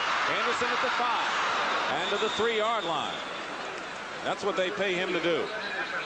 Otis Anderson. It'll be 3rd down, and let's see if he has the 1st down. It's close.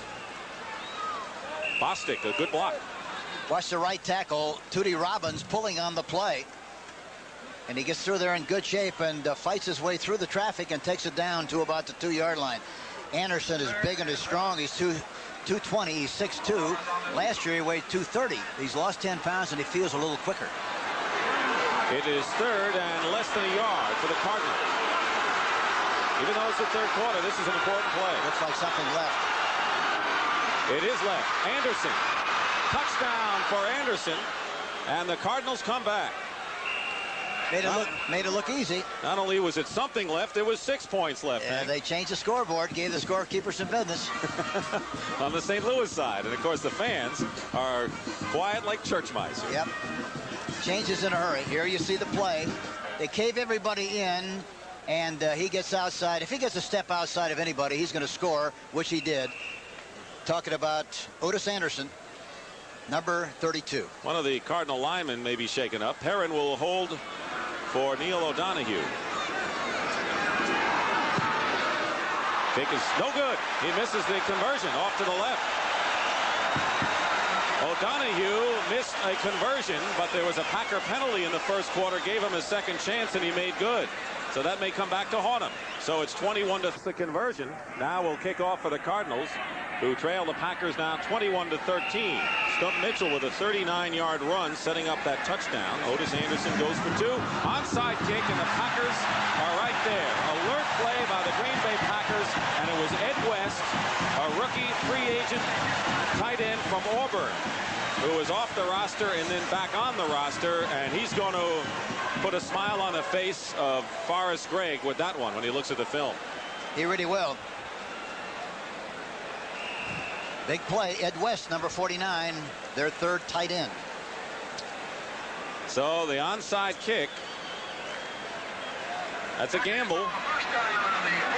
Certainly is with 8:30 to go in the 3rd quarter, and you're down by 8 points. See if they play action on 1st and 10 here. Looks like they're going to run out. No, there they throw. Screen pass to Lofton. Can he get by? He does. Was tripped up, but has the 1st down.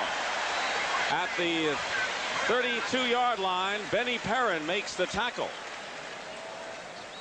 Did a lot of after he got the ball, Hank. They fake the toss, which is a play action. Throw a screen back to the right side.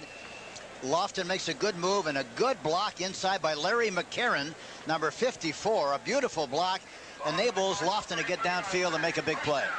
James Lofton has done everything today. He has caught 6 passes for 122 yards. That one provided a lot of work. 1st and 10 at the 33. Packers getting that onside kick. Good field position. No penalty flag down. A screen pass to the fullback, Jesse Clark, and the Cardinals smell that one out well and limit Clark to only a yard. It was Curtis Greer and Kurt Allerman, the middle linebacker, making the tackle.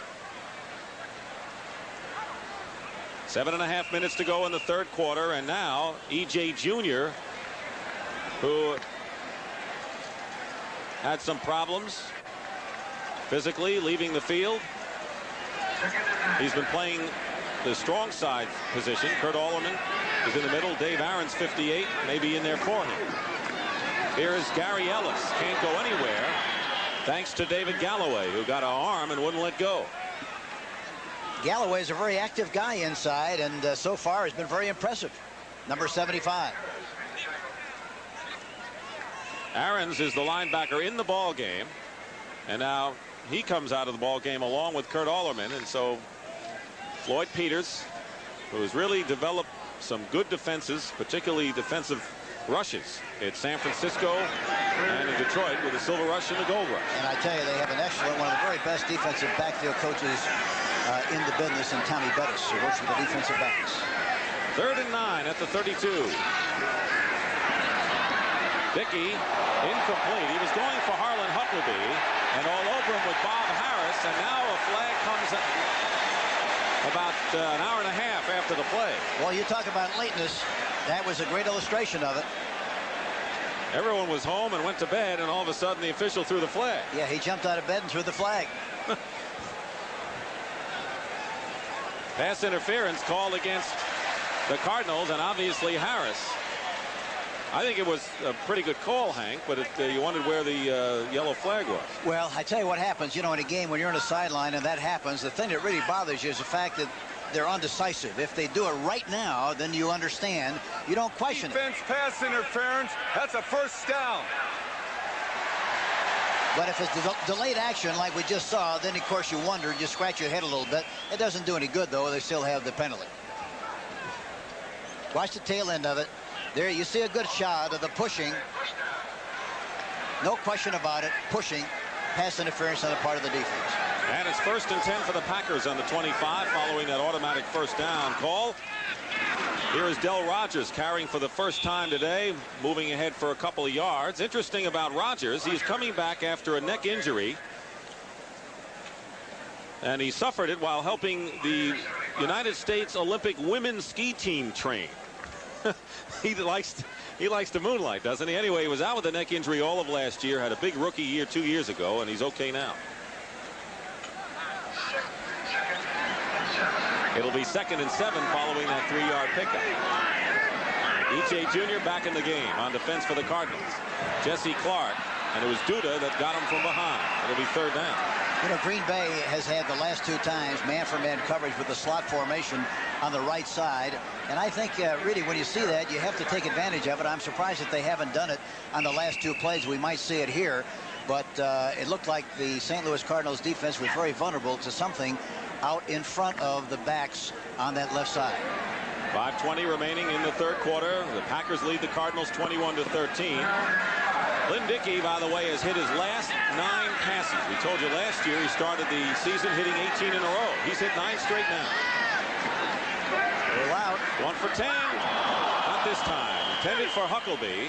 Defended by the linebacker Harris. So the streak ends for Dickey, and it's 4th down. And Garcia will come in, presumably to try a field goal. Well, the Cardinal defense held. They had failed on the onside kick. Well, I think they look like they're a lot more aggressive, and they're playing with a little bit more animation, I think.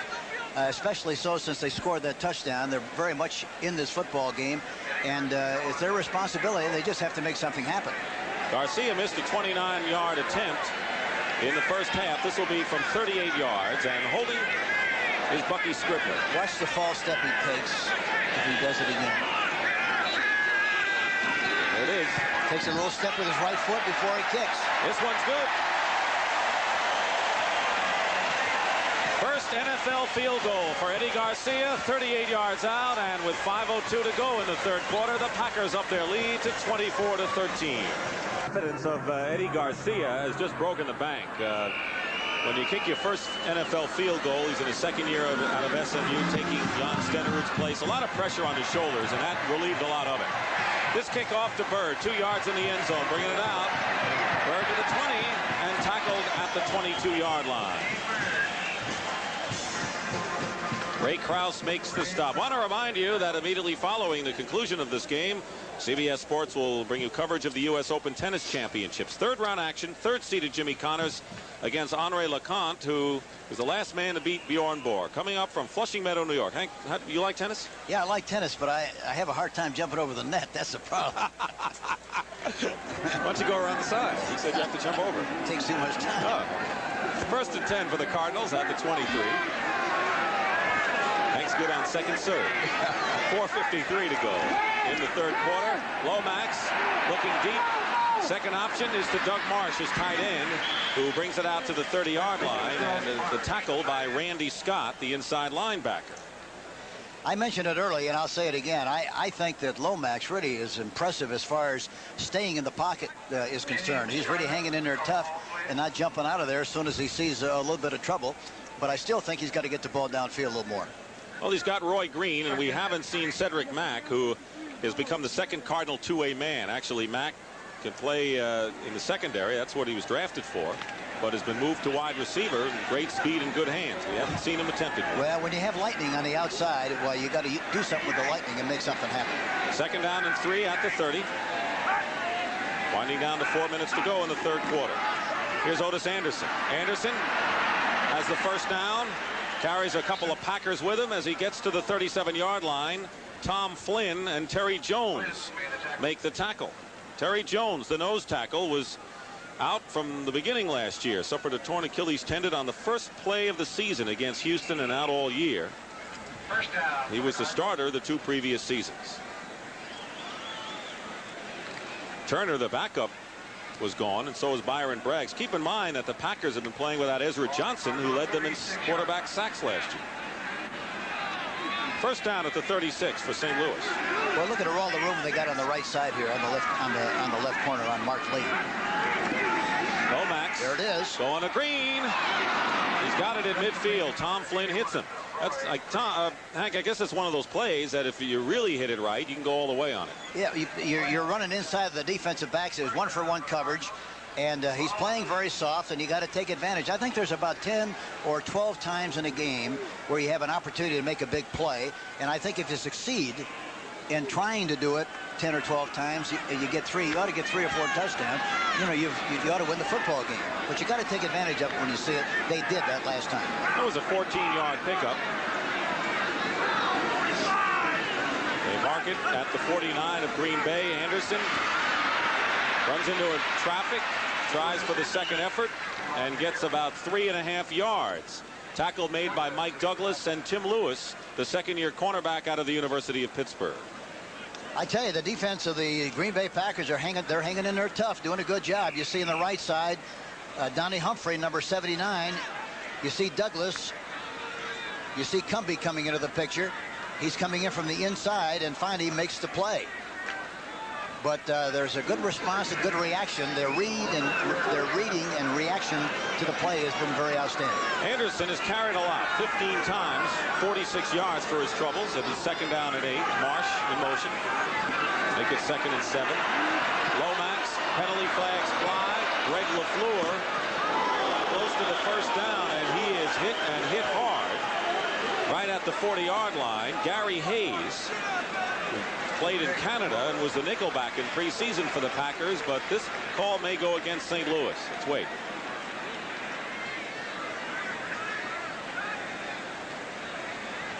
Holding, offense, number 63. It's against Tootie Robbins, the right tackle.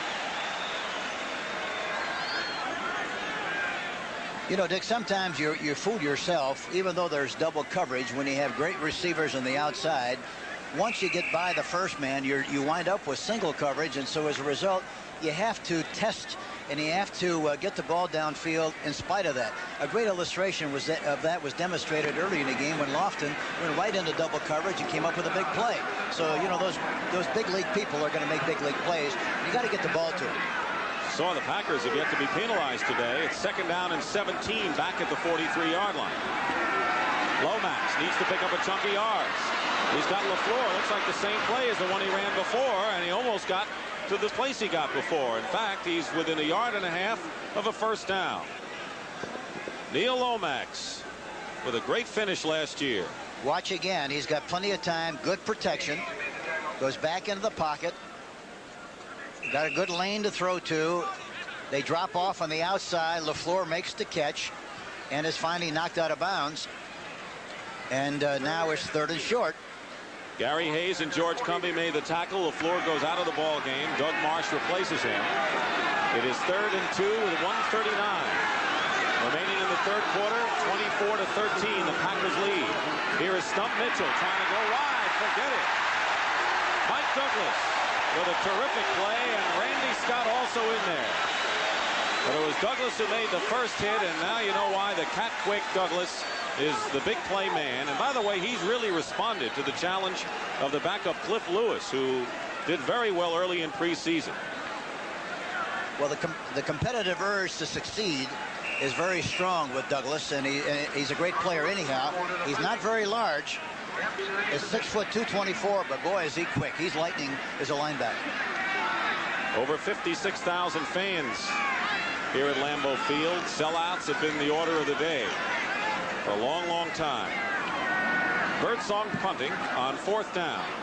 Going for the sidelines. Epps is there. He fields it on the 17, and he is smack out of bounds. Dave Aarons makes the play, but the Packers will come back on offense. 1st and 10 with 46 seconds to go in the 3rd quarter when we come back. Ball leading 24-13. They're on their own 21-yard line. Paul Kaufman, who caught a touchdown pass in the first half, went to the dressing room and has not come back to action yet in this second half. He remains on the sidelines. There you see him to the right, and his place taken by Henry Childs, wearing number 89. And in motion, 1st and 10 at the 21, screens it out to Jesse Clark, trying to move inside, and Clark is tackled at the 24. So Henry Childs, who was out 2 years, last team he played for was the Rams, and of course he played for you at New Orleans. Yes, he's an outstanding, he really is a very outstanding tight end. He has terrific hands, good speed, very good blocker. He isn't overly large, but he gets into people very quickly. And I think, you know, you won't see much of a drop-off as far as ability is concerned with Henry Childs in the game. He caught 10 touchdown passes for us in 1977 at New Orleans. Did the Pro Bowl, didn't he? Yes, he did. 9 seconds to go. 2nd down and 6. It was actually Lynn Dickey who suggested to the Packers that they look at him, and they did in April. Here's Harlan Huckleby trying to go wide. Nowhere to go, and he is out of bounds as the clock runs down. E.J. Jr. makes the tackle. And that is the end of the 3rd quarter here at Lambeau Field in Green Bay with the score. The Green Bay Packers 24 and the St. Louis Cardinals 13. Along with Hank Stram, this is Dick Stockton in Green Bay, Wisconsin, where the Packers on opening day, the 64th season, lead the St. Louis Cardinals 24-13. Packers have a 3rd down and 5 on the 26. The Cardinal defense is at a stage in this game where they have to make something happen defensively. Reduce the size of the field, get a fumble, get an interception. He is down inside his 15-yard line by Mark Duda, who's, Hank mentioned, solid against the run, but showed what he could do when he has time to get in there. That's what they have to do. They have to make some big plays on defense to reduce the size of the field so they can get a better position to score.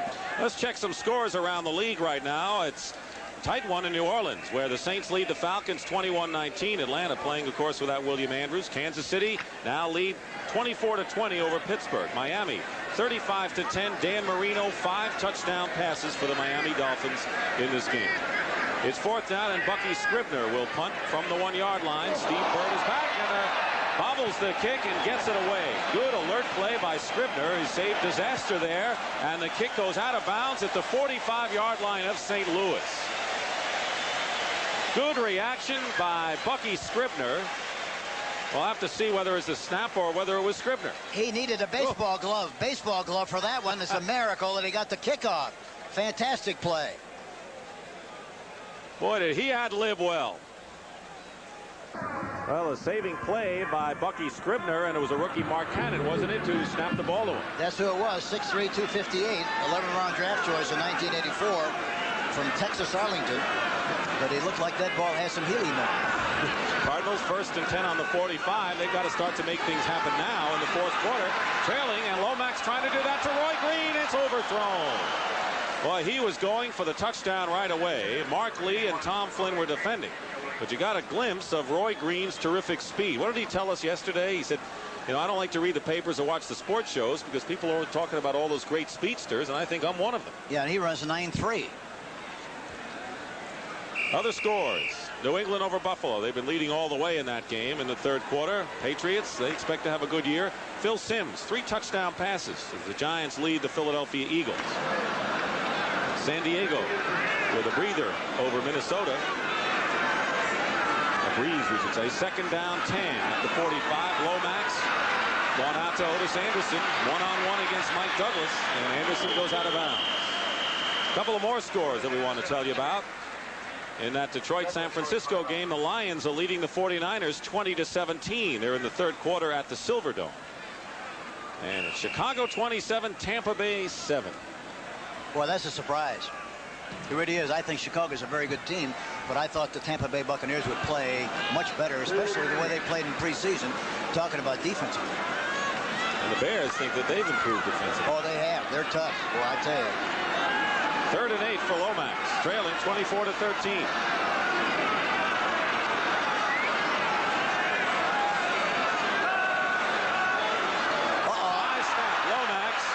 Settles, dumps it off to Stump Mitchell. He's going to have a 1st down, and Mitchell will settle for out of bounds at the 37-yard line. So we have had a couple of bad snaps, and we've had a couple of people compensate. Lomax right here, Hank.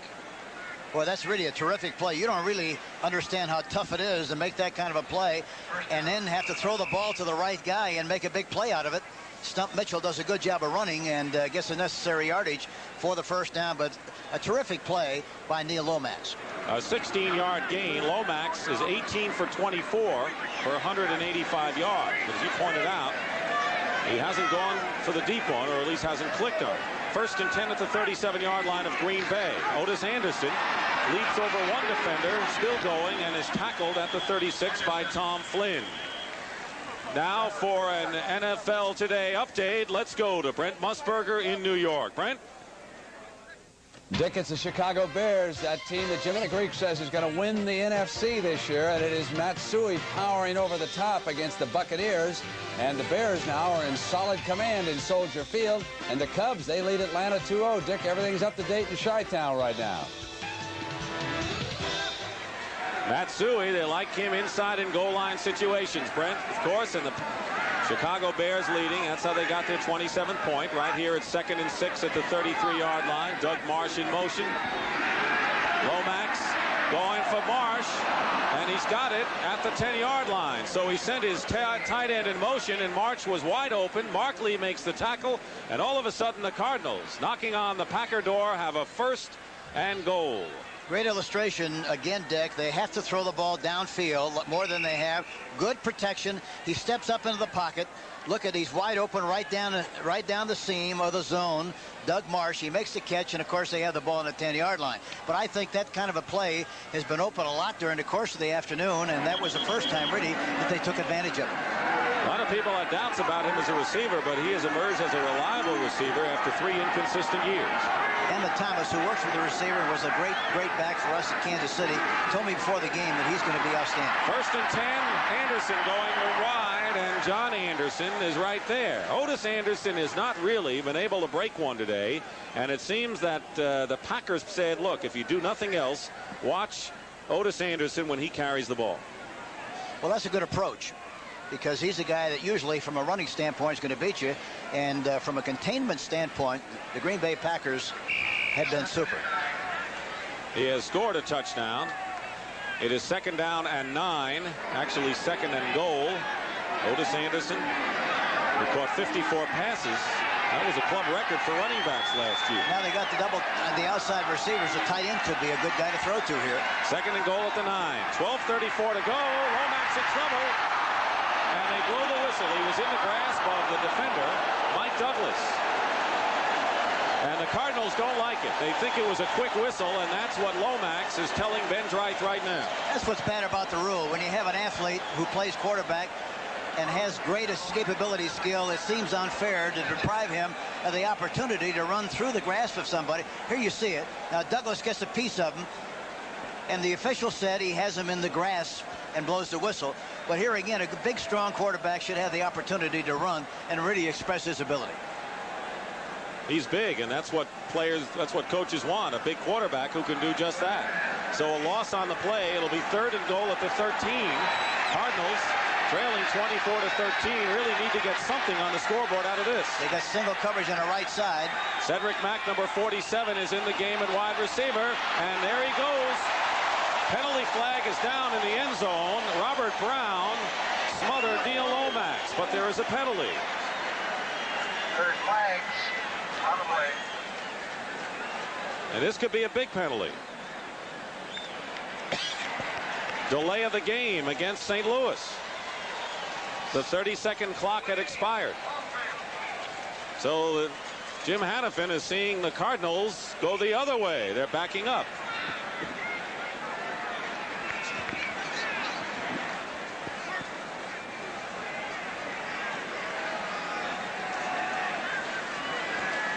You can't tell for sure. It looks like I hit him high above the shoulder pads, and that's a penalty. Should be a penalty. Evidently it was not, because they didn't call it. They had 1st and goal, 2nd and goal at the 9. Now it's 3rd and goal at the 19-yard line. Cardinals going backwards. Lomax up the middle. Leroy Green, he's going to score. That's the kind of maturity Neil Lomax has shown in his 4-year career. When things are going against you, he comes back with a big 3rd down play for the touchdown. The important thing, watch him step up into the pocket. Watch him here. See, he jumps back into the pocket beautifully, delivers the ball right on the money, right at the numbers, and he throws it inside. Excellent call, and he get the ball in for the touchdown. Roy Green making the reception. O'Donoghue will try the conversion.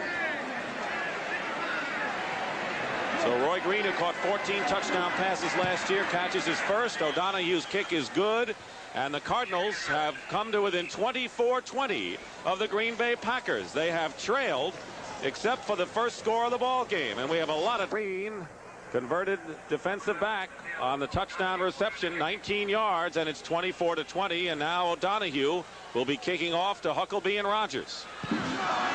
It's a short kick. And Harlan Huckleby on the run at the 17-yard line is tackled at the 23-yard line. Well, tonight on CBS, pretty good menu and a great lineup. 60 minutes, one day at a time. Goodnight Beantown, followed by the Jeffersons, Alice, and Trapper John MD. That's tonight on CBS. See what the Packers do now, and Lynn Dickey has hit 10 of his last 11 passes after getting off to a slow start, 1 for 4. And he has been hot. He's got Lofton and Jefferson split to the right. Now Jefferson in motion. They're at the 27. Ellis looking for the hole, and it closes up in a hurry. Mark Duda makes the tackle. Dickey really has been hot, as you mentioned. You know, and I called him yesterday. I wanted to visit with him a little bit, and his little girl answered the phone. She's 4 years old, and her name is Elizabeth. She answered the phone, and I said, "Where's your daddy?" And she said, "He's at football." He's at football. You never know what they're going to say. I had my little Moo when she was just about 6 or 7. We lost the game by a kick, and after the game, she said, "Dad, how come the kicker kicked the ball so crooked?"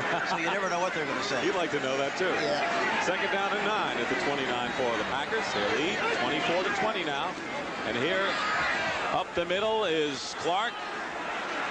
And right now, for an NFL Today update, let's check in once more with Brent Musburger in New York. Brent?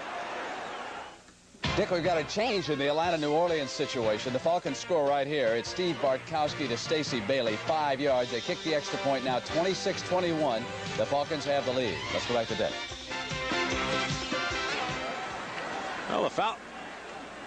Well, the Falcons are hanging tough there, Hank. That's surprising, because they're kind of a battered and bruised football team, really doing a terrific job of playing the New Orleans Saints. 3rd and 5. A swing pass out to Ellis. Short of a first down, I believe. Knocked out of bounds by Bob Harris. It was an old college play, a rollout and a short pass to the back. Well, you know, the great thing about a rollout is that you move the pocket enough where the defense can't say he's always going to be in the same place, so we're going to rush for that spot. Even though he doesn't roll out a lot, if he rolls out a few times like Dickey has done, at least it puts a little bit more pressure on the quarterback, on the defense, and they don't know where to expect him to throw the ball on other occasions, and makes it more effective. It is 4th down, and Forrest Gregg, with less than a yard, is not going to play any games now. He's going to send out Bucky Scribner to kick the ball away. He's leading 24-20, and no reason to gamble with a lot of time remaining at 10:15. You know, yes, we talked about Forrest Gregg and what kind of respect or maybe fear the players have. When we talked to him in the lobby of the Packers offices, the players were inside. They were afraid to come out and walk by him. Yeah, it's funny, and that usually happens when he had to change. High snap, trouble. Scribner in trouble. Throws a Gallup-Permian pass, but an illegal pass receiver downfield is the obvious call. He's a quick thinker, but he threw the ball away and went for Cliff Lewis, a linebacker. Mark Cannon, that's the second bad one. He threw another elevator ball back there. It was still going up. And he made a sensational catch just to make the play again. Yeah. You know, boy, that's murder. You know, they let Larry Rubens go, and they kept Cannon, the rookie, the 11th round draft pick, as you mentioned. Offense had about 3 ineligible men downfield on that pass. What is it? About 3, huh? Now watch where the ball goes. There it is. You got to be Will Chamberlain back there to kick the ball with that kind of a snap. It's a miracle he got rid of the ball like he did. You know, Hank, the good thing for the Packers is that Lewis caught it, and now the Packers at least get a chance to kick it again. Exactly right.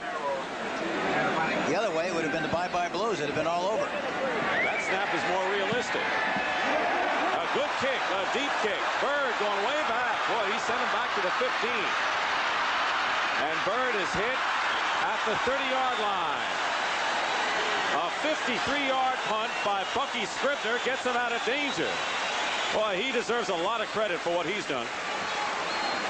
The Packers at one point were leading 21-7 and 24-13. Now it's 24-20. We have a lot of time. 9:54 remaining in the ball game, and Neil Lomax has been very steady, as Hank has pointed out, and alert, matured. He's 20 of 26 for 222 yards, 2 touchdown passes and 1 interception.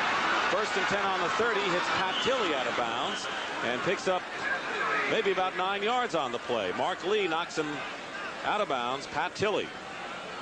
You know, talking about Lomax, some people have said in the past that in 1981, Lawrence Taylor on a blitz hit Lomax from the backside and disjointed the ball and really got a great shot on Lomax. And from that time on, he seemed to be a little bit antsy back in the pocket.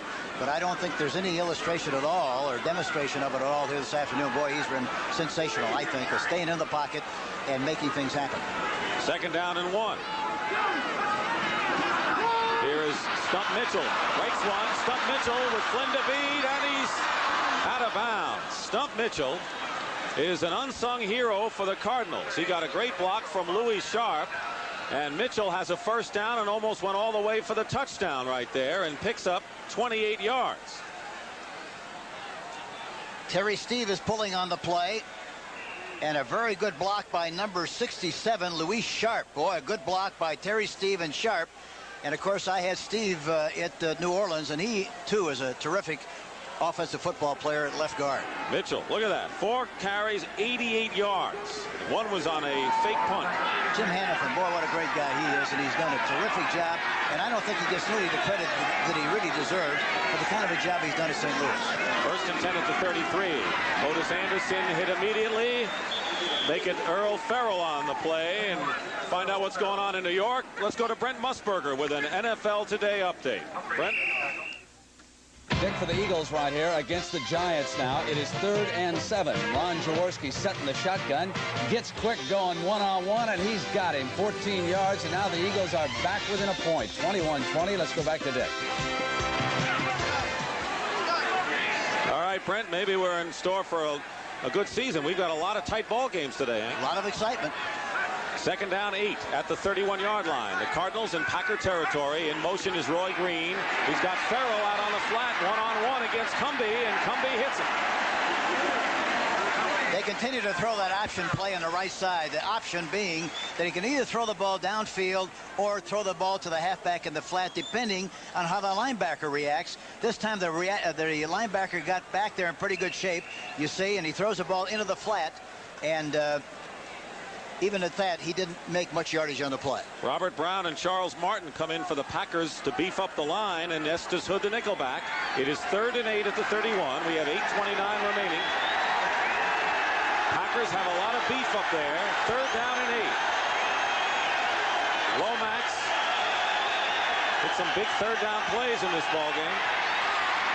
Boy, look at that middle. He's going for Tilley. Defended by Markley. 4th down.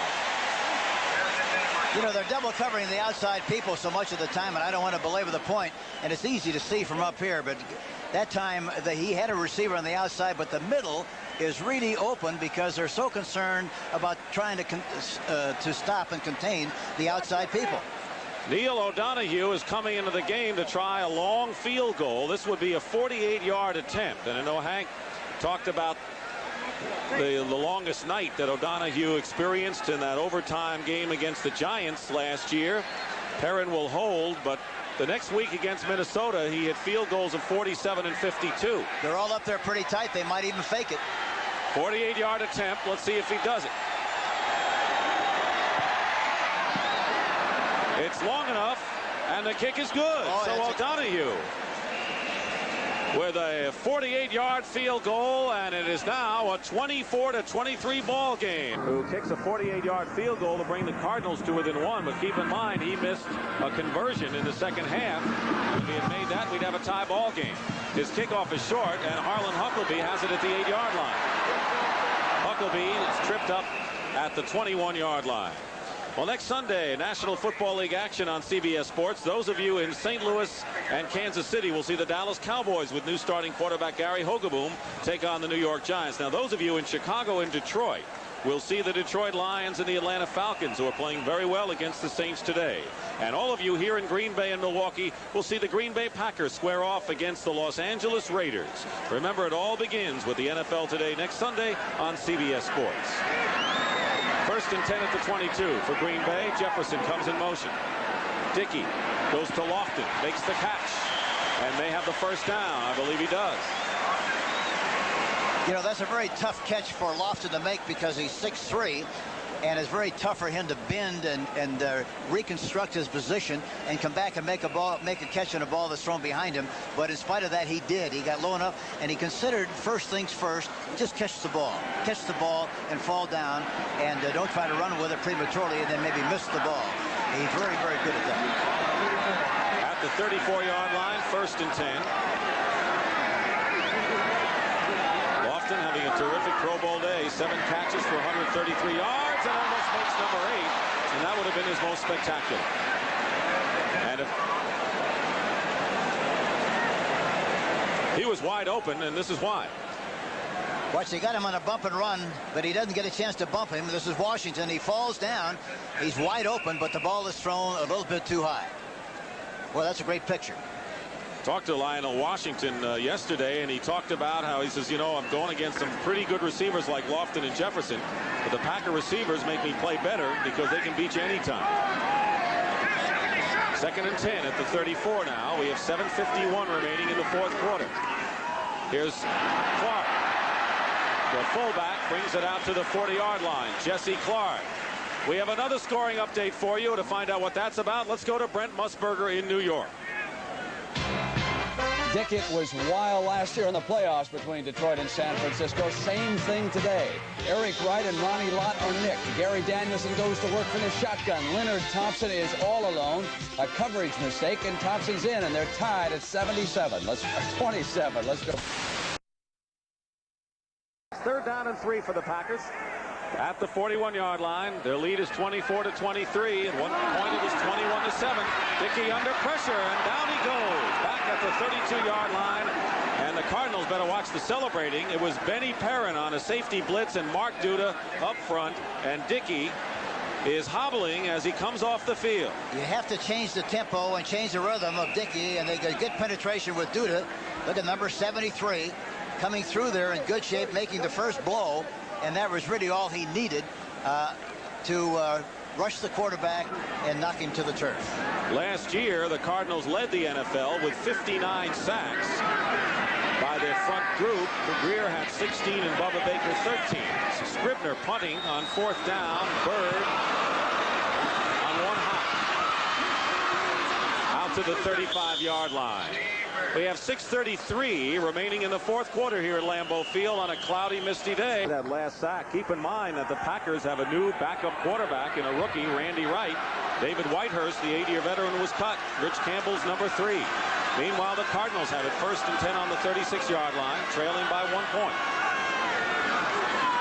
Lomax with plenty of time. Goes outside. Otis Anderson.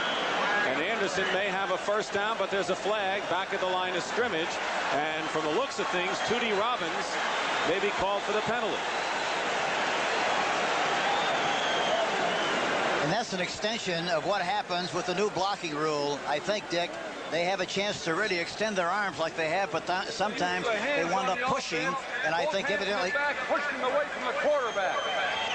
And that's exactly what happened on the play. It's very easy when you have your arms extended to push. He pushed that time, was caught in the act. It was Tootie Robbins, the 3rd-year right tackle from East Carolina. There's the time remaining. The Cardinals have been penalized 8 times for 69 yards. Packers just once.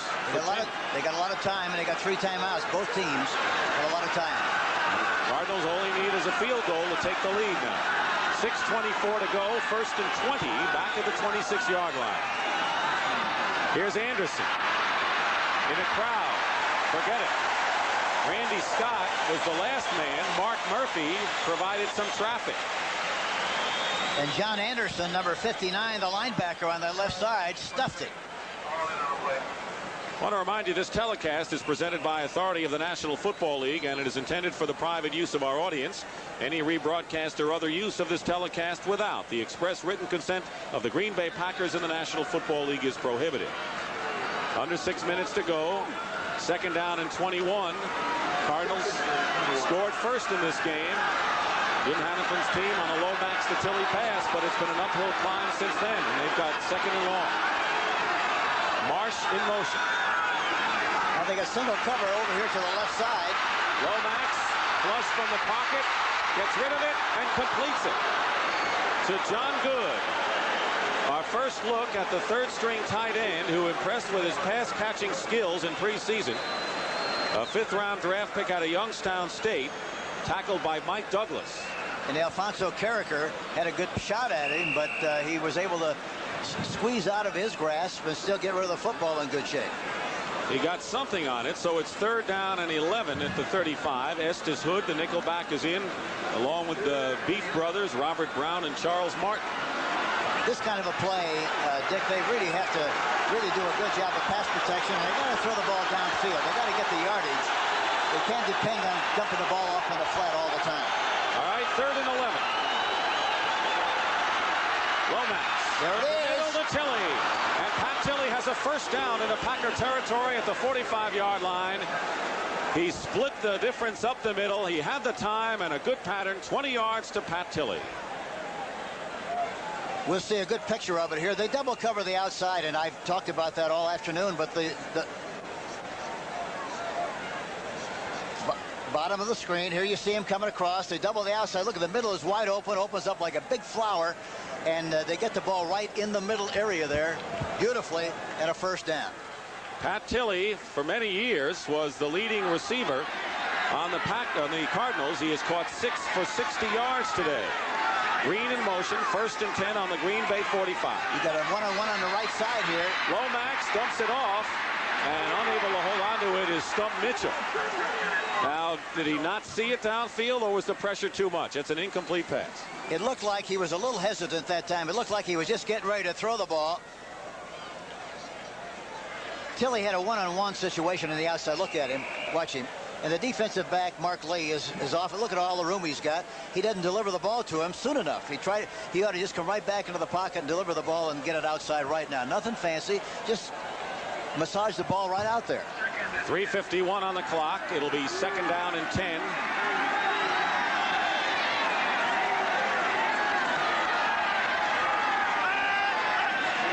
Blitz. And here is Love. Randy Love, the fullback, almost broke one and is close to a 1st down. Tom Flynn makes the tackle on Randy Love in his 6th year. He's been a good special teams player and a good blocker, but doesn't have the speed of Earl Farrell. Watch the linebackers coming inside. They're blitzing on the play, and that kind of a situation is feast or famine.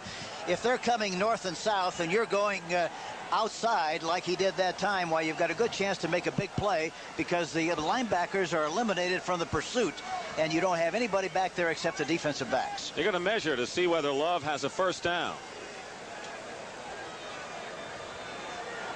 And the Cardinals do. So it's the 1st and 10 for the Cardinals at the Packer 35. They're using the clock. Jim Hannafin, who's in his 5th year, was an offensive line coach under Don Coryell in St. Louis and San Diego. Forrest Gregg in his 1st year after great success at Cincinnati, and George Sefcik next to him.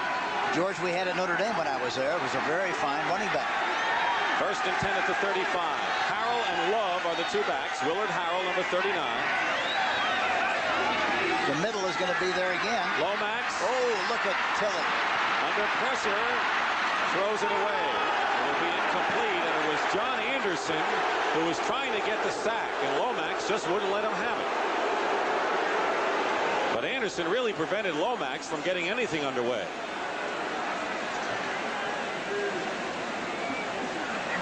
Watch Tilley, number 83. They're double cover the outside people. The linebackers coming. Look at Tilley in the middle area, just like he was before. Trying to come back. But here again, you know, it's a lot easier to be looking at things and seeing things up here at the press box than it is for the quarterback on the field. That's for sure. John Anderson trying to duck you. 2nd and 10 at the 35. 3:03 on the clock. Everyone has their full complement of timeouts. Dumps it off to Doug Marsh, the tight end. He's shy of the 1st down as he gets it to the 27-yard line. Mark Murphy makes the tackle. And looking to the sideline as the clock running is Lomax. He has thrown touchdown passes today to Tilley for 14 yards and Roy Green for 19. Anderson has scored a touchdown. O'Donohue with a 48-yard field goal has brought the Cardinals to within 1, but he missed an extra point attempt in the 2nd half. 3rd down and 2 at the 28. And the Cardinals in field goal range right now, if you consider O'Donohue's last success. Lomax going up on top. Intended for Tilley, and covering step for step was Mark Lee. And it is 4th down, and here comes O'Donohue. That was a good call. There again, he had bump and run coverage, and you have to go for the big play. Had he thrown the ball properly on the outside, it would have been a big play. Threw a little bit too long, but I think when you see that kind of a situation one-on-one, you've got to try to take it. O'Donohue now with a chance to redeem himself for missing that extra point. It looks like a 45-yard attempt with Perrin holding. He hit a 48-yard attempt a few minutes ago. This could give the Cardinals the lead again. And it's short. Kick is short. So the Packers still lead. And 2:10 show on the clock. Green Bay still leading 24-2. Swing it out to Gary Ellis, who goes out of bounds after picking up 7 yards. Bob Harris on the tackle. It's going to be very important for Green Bay. They got to move the chains and take up as much time as they possibly can. There's a lot of time left in this game, and St. Louis is very proficient, I think, in the 2-minute offense, and they'd have a chance to come back and still win this game. There's a lot of time left, but they have to move the ball. Now, would the Cardinals start to use some of their timeouts on defense here or not? Well, we'll see how they move the ball. If they can stuff them, they might want to get the ball back as fast as they can and call a timeout. They're going to get the 2-minute warning in 5 seconds. Or after this play, perhaps. 2nd down and 4. at the 33. Diving forward is Clark. And he is shy of a first down by a yard. But the clock continues to run, and now we'll have our 2-minute warning.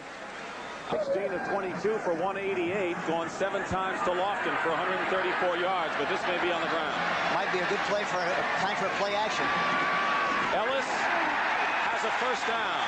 First down, Green Bay. And it might have been a good time. Well, it's a situation where sometimes they're all ganged in there. They expect you to run the ball, and a play action will pop wide open, and you can get a big play. The Cardinals now have to call a timeout. It would have been a different story if they had held him, but they didn't, and now the Cardinals have to use one of their timeouts on defense right now with 1:51 showing.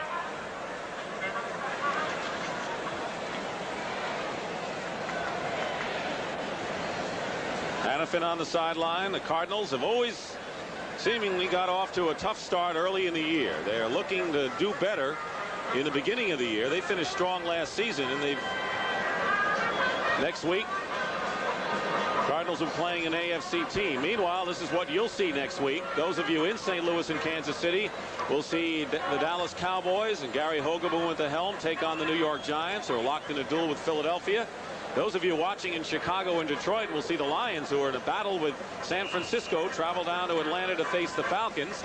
And those of you here in Wisconsin, Green Bay, Milwaukee, will see the Packers go against the world champion Los Angeles Raiders. That'll be at 2:30 Central Time. The other games at 11:30 Central, and it all begins with the NFL Today next Sunday on CBS Sports. First and 10 at the 30.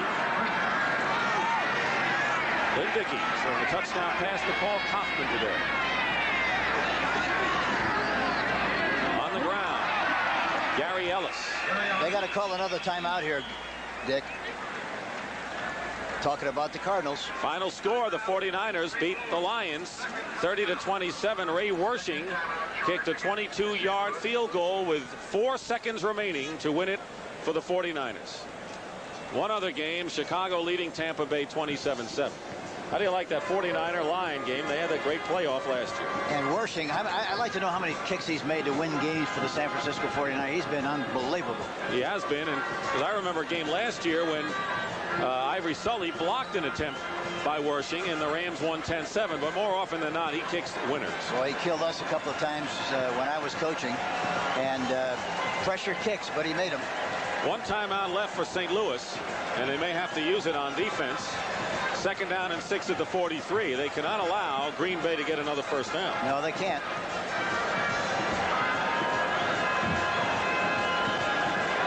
Lynn Dickey with the instructions from the sideline. Cardinals will be at home at Busch Stadium next week against the Buffalo Bills. You know, and Tim Hoffman, number 74, who started at right tackle for Craig Cook, seemingly has done a good job here this afternoon, too. Yes, he has. And something Dickey doesn't like. I guess he wants a new football. The other one might have been wet. We have had rain on and off. I don't think it is raining right now. Temperatures have been in the 60s. Perfect football weather. Back in the old days of the American Football League, and back in 60 and 61, sometimes why some of the defensive linemen would script the packages in the ball. Not 30, 13 and that created a problem. Kind of messy if you're a quarterback. I guess so. They're going to make an adjustment with the clock now. They had it at 30, and Ben Dry said, let's knock it down to 13.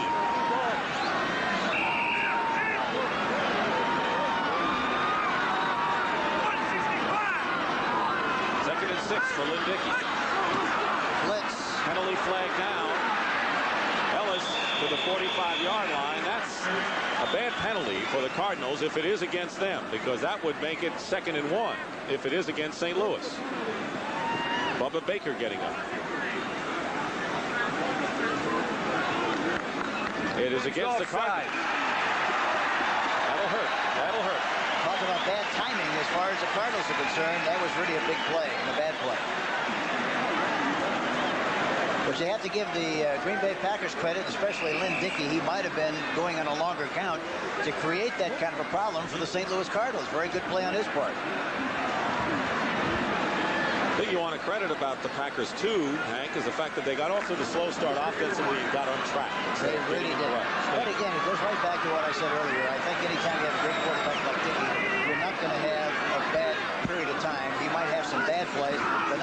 extended period of time, he'll bounce back and play well. A first down for the Packers. Jesse Clark has it. And the Cardinals, now only with one timeout remaining, know that unless there's a mistake out there, they're not going to have much of a shot at winning this one. They've come close. They had a chance to take the lead on O'Donoghue's 45-yard field goal, but it was short. And Hannafan now wants to know why his team didn't call a timeout. They still haven't, which is surprising. It really is. You got to stop that clock and get as much time on the thing on the clock as you possibly can, just to make sure that if you get the ball back, you can do something with it. Under a minute to go.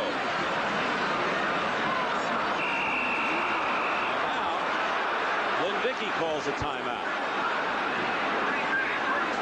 The Green Bay calls a timeout, so Green Bay does for Hannafan what his own team didn't do. But here again, they had to make some kind of a mistake with the communication from the sideline, and rather than blow the play and create maybe some kind of a problem, he was wise to call a timeout and make sure he got it straight. I guess if they would run a play and people were going all sorts of directions and you made a mistake, they'd say, why don't you call a timeout? You're right. So the timeout story with 55 seconds to go, and Forrest Gregg is 55 seconds away from a successful debut as head coach of the Green Bay Packers. Said it was the job he always wanted. Doesn't mind living in the fishbowl, as everyone in Green Bay does who plays for the green and gold. He made a good point. He said that the great thing about Green Bay is the fact that they care about the Green Bay Packers every single day of the year. Other places care about their football team on game day and maybe before the game or after the game, but in Green Bay, they care about this team all the time, and it makes a significant difference. And a good thing is that it keeps the fact in the players' minds that there is a football game on Sunday instead of waiting for Sunday. You're right, and they have a distinct obligation. They feel very strongly about the pride and the tradition of the Green Bay Packers. First down. Dickey is hit. Some of the Packers don't like what Leonard Smith did. Penalty flags are down, and the players are on the field. And it all started when Leonard Smith said, I don't care if he's going to kneel down, I'm going to go into him anyway. And the Packers are protecting Lynn Dickey. That's all they're trying to do out there. And Jesse Clark is shaken up.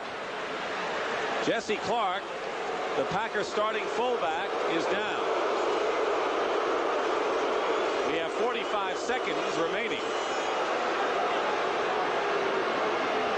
And a lot of finger pointing out there. Curtis Greer, among others. Clark is hurt meanwhile. Del Rogers is going to replace him.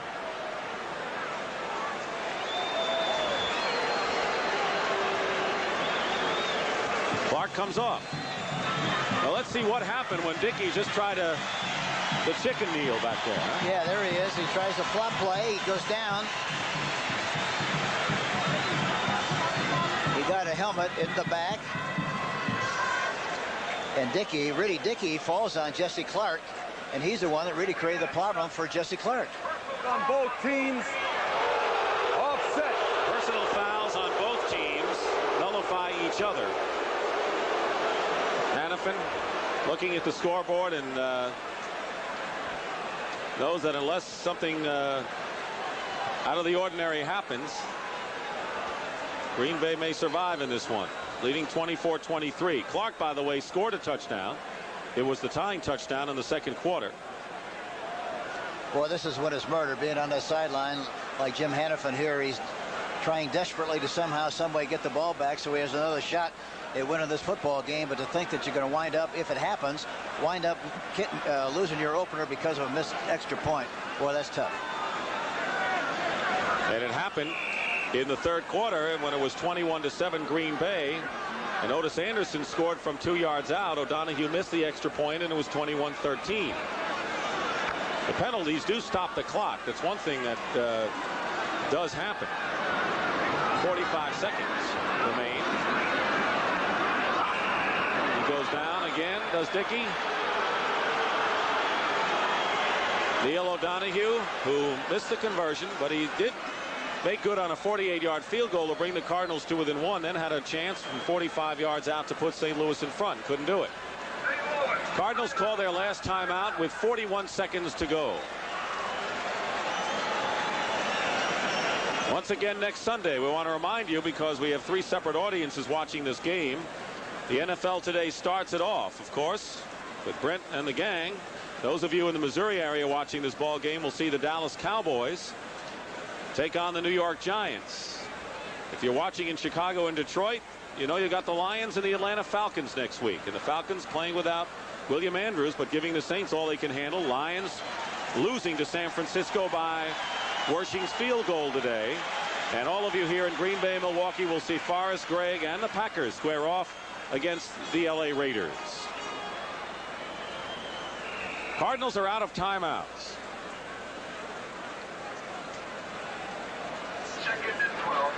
Now the Cardinals may get one last chance as a result of the clock being stopped by a Packer timeout and the double penalty. It is 2nd down and 12.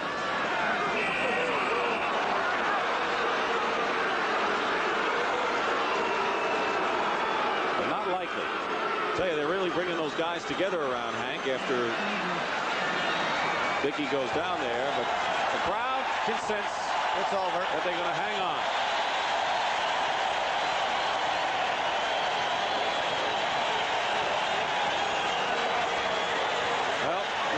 One guy never loses the game. We ought to say that too, huh? Well, that's probably right, but in this particular case, when you miss an extra point, it winds up, that's the difference in the game.